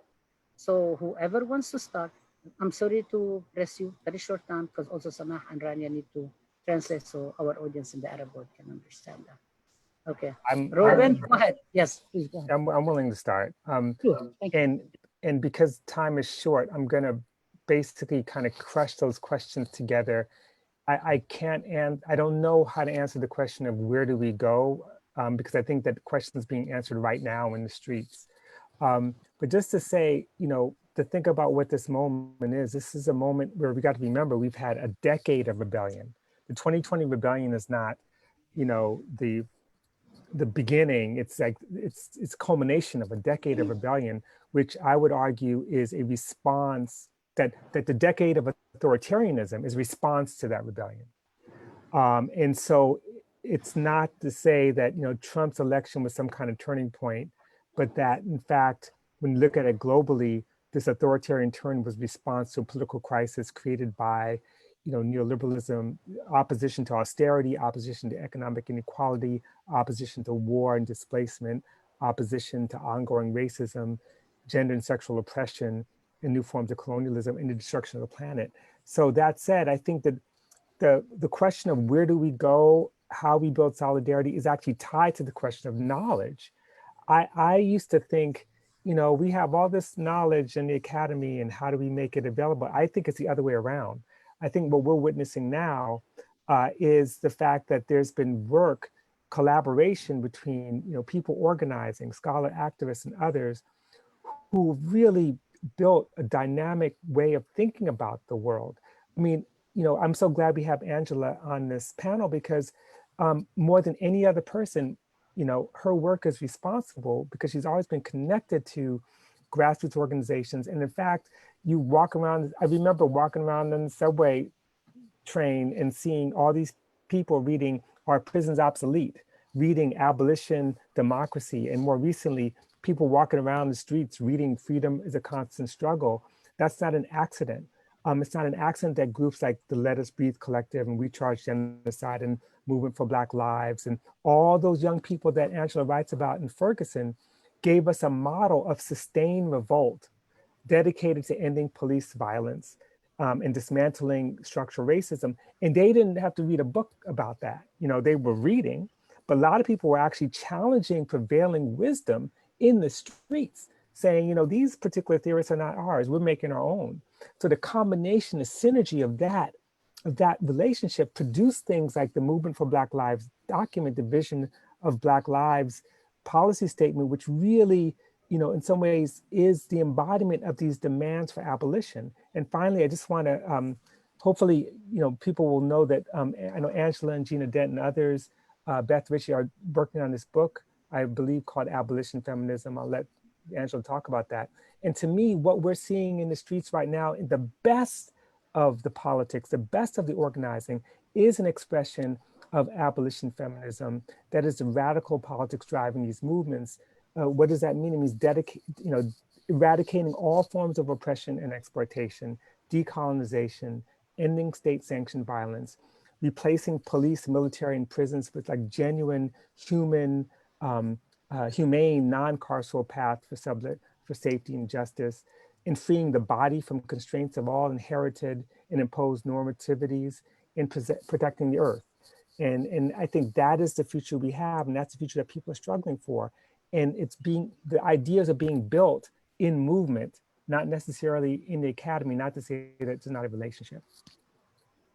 Okay, I guess Angela, you get to go next. Call and response. I think Robin is much more effective. Well, thank you, Robin. Thank you so much. You know, I think I want to end by returning to the issue of internationalism and to, you know, I don't have an answer regarding where we go from here, but I do think internationalism has to be a necessary dimension of our struggle against racist, racial capitalism and heteropatriarchy. There are those who argue that anti-Black racism is a unique phenomenon and that it only affects Black people. But I think there's a lack of understanding about how struggles against racism in the US have most often involved individuals and organizations outside of the US Black community. We've already talked about Frederick Douglass and the way in which he generated international support against slavery. Ida B. Wells has been evoked for her internationalism in the campaigns against lynching. And of course, the international dimension of the Black Lives Matter campaign was galvanized by Palestinian support of the protesters in Ferguson. And I say all this to say that I don't think we have been as effective as we should have been and should be in cultivating support for the Palestinian resistance, and specifically for BDS. And I think this is going to be an absolutely essential point on the agenda for an abolitionist future, especially now that we see the threat of further annexation by Israel of the West Bank. We have to generate a resounding and collective no. I'm going to go next to Dayo, because you also, some of the work you've done actually brings people also from different communities together, especially like the women, activists, and so on. But also, if you can speak about it as a faculty member, somebody who's actually been straddling the various words and trying to figure out how you can also affect some of the stuff in your own work, in your own teaching. And I think I would go to also Beverly and Gerald about that as well. I would just keep it brief, and I think I take with me as a faculty member who's over the past 2 years been doing a lot of work around trying to build intellectual and political communities around Black studies in California, that in part, some of my investments is in always remaining connected to community. So I'm a member of Scholars for Social Justice, which I think is an important way for academics to not just be in conversation with themselves, right? And I think even in my work around Black studies, trying to bring in community engagement with that, not sort of that they can learn from us, but mostly for that we can learn from them and support them in ways we can. The university has resources where it does to bring these folks together and to take advantage of that where we can. But I think in this moment, one of the things that's really, I think, central, being in the academy, is to one, use those resources and make demands on the academy to sort of change the ways in which it produces and participates in state-sanctioned violence in very real ways, and the ways it produces and participates in anti-Blackness, and the ways it has produced and participated in framing a neoliberal university. And then I would say the other thing is to be engaged in something outside the academy. I do think that is where, like, I think Robin's point is so important, that we will learn what the changes are happening in the streets. They aren't happening from the university or the academics, but we can, where we can, provide our voices, our thoughts, our ideas, our sort of skills where they're asked for, and be ready for that. So I've really actually in this moment taken up a campaign of just saying yes, right? It gets me into trouble sometimes, but that has been my thing. And it has been some moments that have really pushed me, like this moment here, to really think about how my work, not just my activism, but my work needs to engage Palestine more clearly. How do I talk about these women in the left and their engagement sort of with the Palestinian struggle, and how fraught it is for the Communist Party, right? That I think some of that work, and as I'm writing this new book on transnational activism, how do I engage those questions more? Because it's not a dominant question in the literature. So yeah, thank you. I'm gonna call on Gerald and then have Beverly have the last one. Well, for just today. Briefly on this theme of internationalism, just a few weeks ago, the African Union, headquartered in Addis Ababa, Ethiopia, filed a petition at the United Nations Human Rights Council in Geneva, calling for a commission of inquiry into systemic racism in the United States of America in light of the protests. The United States lobbied furiously against this resolution and this motion, and it did not succeed on that level. However, I would like to call upon our Palestinian friends to use their influence at the United Nations, because this will be an ongoing process with regard to heightening international pressure on the United States of America. And of course, the reciprocity, of course, as has already been noted, is us intensifying our effort with regard to BDS, with regard to anti-annexationism, et cetera. And I say that's even more important because I began some time ago talking about how the Ottoman Turks underestimated this minor kingdom on the outskirts of Europe 400 years ago, 500 years ago. And then as a result, this minor kingdom became the British Empire, which helps to explain my presence in North America, and of course became the successor colonizing power in historic Palestine. Now, what's interesting is that we may be at another moment with the rise of China, and of course the United States apparently underestimated China in the 1970s, these overtures to Beijing. But even though this may bespeak a decline in the strength of US imperialism, does not necessarily augur well for us who have been driven into the dust by US imperialism, because the progressive movement is not as strong as it can be. And at a time of decline, in a time of heightened racism, there are some of us who become targets. Of course, you already see signs of this with regard to new terms like vehicular terrorism, for example, where civilians and police alike drive their cars into peaceful protesters, leading to injuries, or what's happening in Portland and maybe happening in Chicago, where authorities without any identification drag protesters into unmarked cars and taking them to who knows where. So this may It sounds a lot like Israel, by the way. Well, precisely, which is one of the reasons why now more than ever, we need more reciprocity, more mutuality, etc. Beverly. Yeah, I want to just second everybody's comments about internationalism. And I think it would really be important for us to be more knowledgeable about how fundamentally internationalist our radical Black people and radical Black organizations have been. And I'm thinking, for example, about Malcolm X going to Lebanon in 1964 and also visiting Palestinian refugee camps. I'm thinking about Stokely Carmichael moving SNCC toward an anti-Zionist and pro-Palestinian stance in the 60s. I'm thinking about Francis Beale and SNCC and the Third World Women's Alliance, where they bonded with women in Puerto Rico around reproductive justice. And I'm thinking about Tony K. Bambara, who said in the 1970s that one of the failures of the women's movement in the US was that it was not global enough. So I want to just mention, because we've mentioned one documentary, Bear Richards one, I want to mention Road to Apartheid, which is a wonderful documentary for folk to look at who may not be as knowledgeable about the Palestinian connection to apartheid in South Africa and racial apartheid in the US. So I can't imagine anything more important than us becoming more global and more aware of our history as people of African descent who always knew how important it was to be global citizens.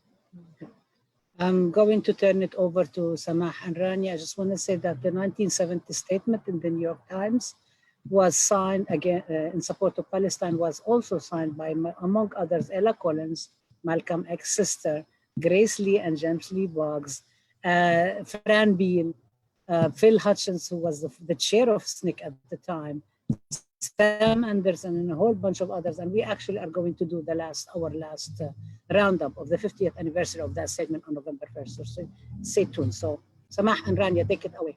And then we can, thank you. اوكي، رباب تحدثت عن ندوة قادمة، عن طاولة مستديرة قادمة في 19 آب أوت يوم الثلاثاء، بيكون نفس الوقت الساعة 8:30 مساء، وهو بعنوان الأسود الأسمر والأصلي، Black, Brown and Indigenous. وهي تتضمن أيضا ناشطين يعني لامعين ومناضلين عريقين. الآن السؤال اللي سألته رباب على الضيوف: كيف نستخدم الروابط بين الأمريكيين من أصل أفريقي والسكان الأصليين من جهة، والفلسطينيين، كفاح الفلسطينيين، من أجل تدعيم وتقوية النضالات المشتركة أو النضالات على امتداد الكون. روبن كيلي أجاب السؤال: إلى أين نتجه؟ الآن يعني يجاب عليه في الشارع. هناك 10 سنوات وأكثر من العصيان ومن التمرد.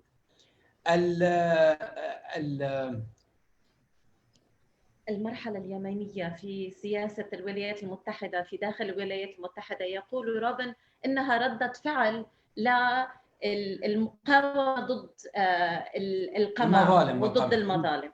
إلى أين نتجه؟ هذا السؤال مرتبط بسؤال المعرفة، question of knowledge، سؤال المعرفة.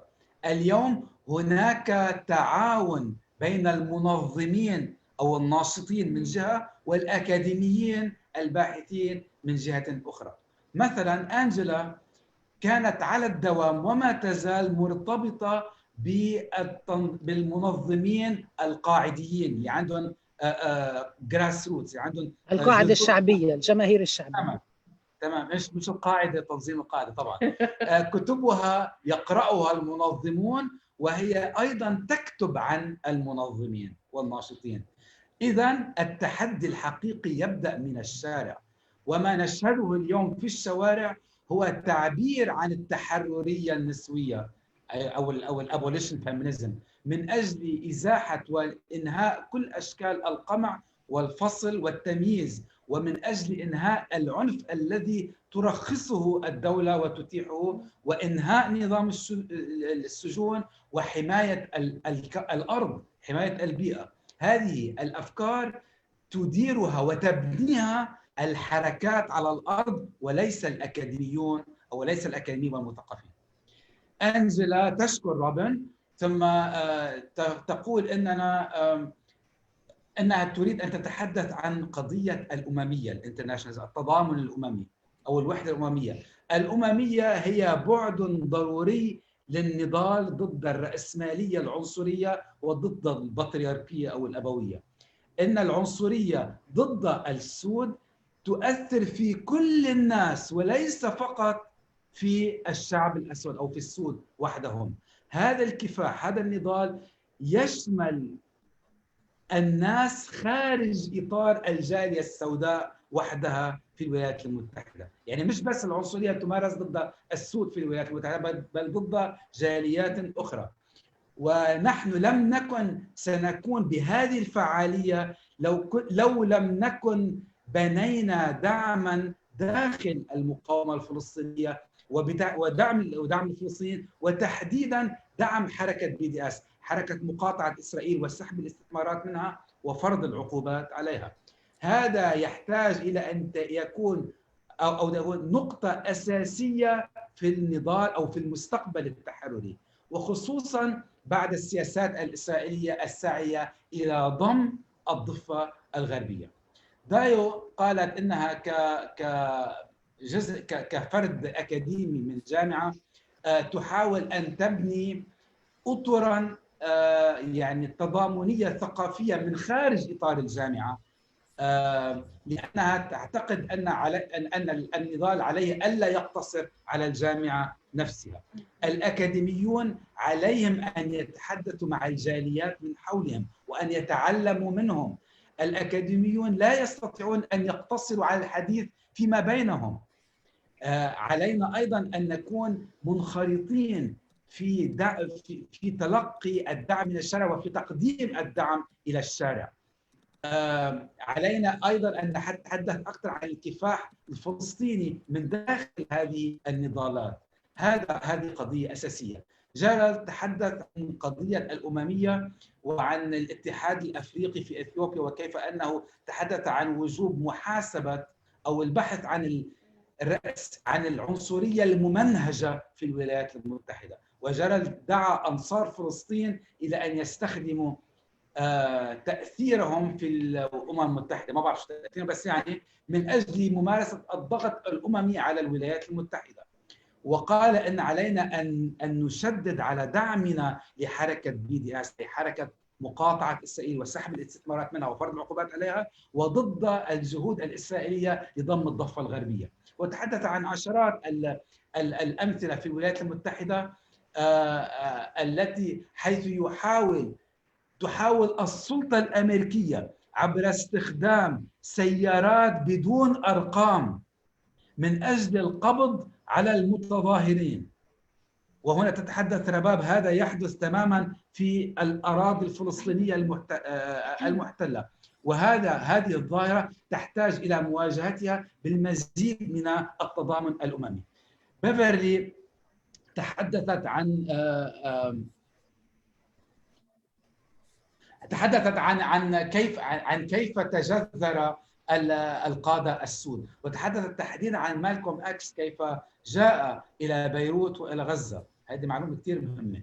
وتحدث عن كيف قام آخرون بالتحدث عن النساء عن الكفاح النسوي في بورتوريكو من أجل العدالة الإنجابية، وأن هناك تاريخا طويلا من التضامن الكوني بين القادة الأمريكيين من أصول أفريقية وبين المجتمع بشكل عام. إن الشعوب ذات الأصول الأفريقية يعني يعلمون اليوم أكثر من أي وقت مضى عن أهمية تكوين المواطنين العالميين، يعني المواطنين ذوي الاهتمامات والانخراطات العالمية وليس الانخراطات المحلية. بالتحديد دايما كانوا عايشين، هم يعرفون دائما من الأساس. تمام. Okay, so thank you so much. I'm just going to, we went a little bit over time, but it has to do with the function of actually trying to make sure that our message and the words that our esteemed speakers gave are explained within Arabic, and sometimes the translation is not exactly the same. As you know, this is a very organic, this is a very effort, love, spontaneous, and it's really labor of love. I want to begin again by thanking the technical team behind the lines that you do not see on the screen that have been doing an amazing job.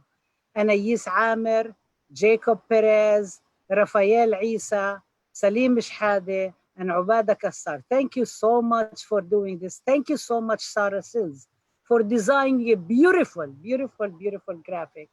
Thank you, Samah and Rania, for doing an amazing job translating. This is really a great job. Thank you. I'm gonna thank myself on behalf of everybody. Thank you. Thank you, Rabab. Thank you, our speakers. It's amazing. It's amazing that you took the time. It's amazing that you came here. We hold you in our hearts. We love you from the Arab world, from Palestine to the streets of the United States to all over the world. We are not alone. None of us are alone. We all come together. We learn, we teach, we study, we argue, we debate, we disagree, we go out and continue struggling. Day in and day out. This is not a new thing. This has been going on for a very long time. Thank you so much for being there for our students, for our youth, for members of our communities, for people who don't have internet access, but will be able to watch this with other people again, everywhere around the world. This solidarity cannot be undervalued. You cannot underestimate what it means for people in Gaza, in a refugee camp in Lebanon, in El Barrio, in the favelas, anywhere around the world, to hear your words and know that you are thinking of them, that we are united, and we are united, and we will be, despite our disagreements, and we will be victorious, not tomorrow, the day after. Thank you. Rabab, if you will allow me just a small statement, if you will allow me to extend a warm appreciation to all the panelists. It has been an honor to be with you virtually. And if I may, on behalf of the activists here in Lebanon, we would love to welcome you back to Lebanon for those who have not been, and to welcome you to come for the first time in Lebanon, particularly when we in Lebanon right now are undergoing, I would argue, a national birth out of the crisis of political and economic bankruptcy. We would welcome you to come and to see our struggle here in Lebanon. We would be honored. Thank you so كمان much.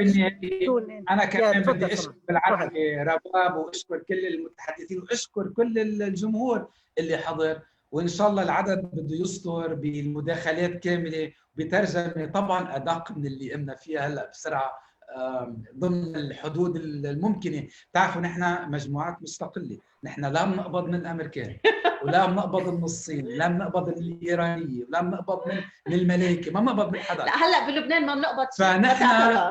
نحن نفتخر بأننا مستقلين، وعندما نقول مستقل نقول إنه مستقلين مش معناتها إنه نحن ما لنا علاقة، نحن ملتزمون بأقصى الحدود، واستقلالنا نابع من هذا الالتزام.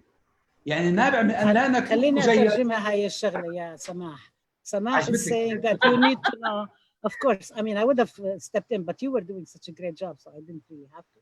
But Samah is saying you really need to know that we are all independent groups. We don't get money from the US, we don't get money from China, we don't get money from any of the groups around or the governments and so on. This is a totally independent effort. And this is why it's organic, and this is why we are doubly appreciative of it. We will be posting out. We know that many people have joined us on the screen, and we know that has been streamed. So we will be sharing all of this with you, and we will send you, especially to the participants, the recording as well as the transcripts, so we can actually turn this also to ink on paper, so we can have another way of recording this. Thank you so much for being with us. Okay. Yes. And have a great, great week. And on to the struggle.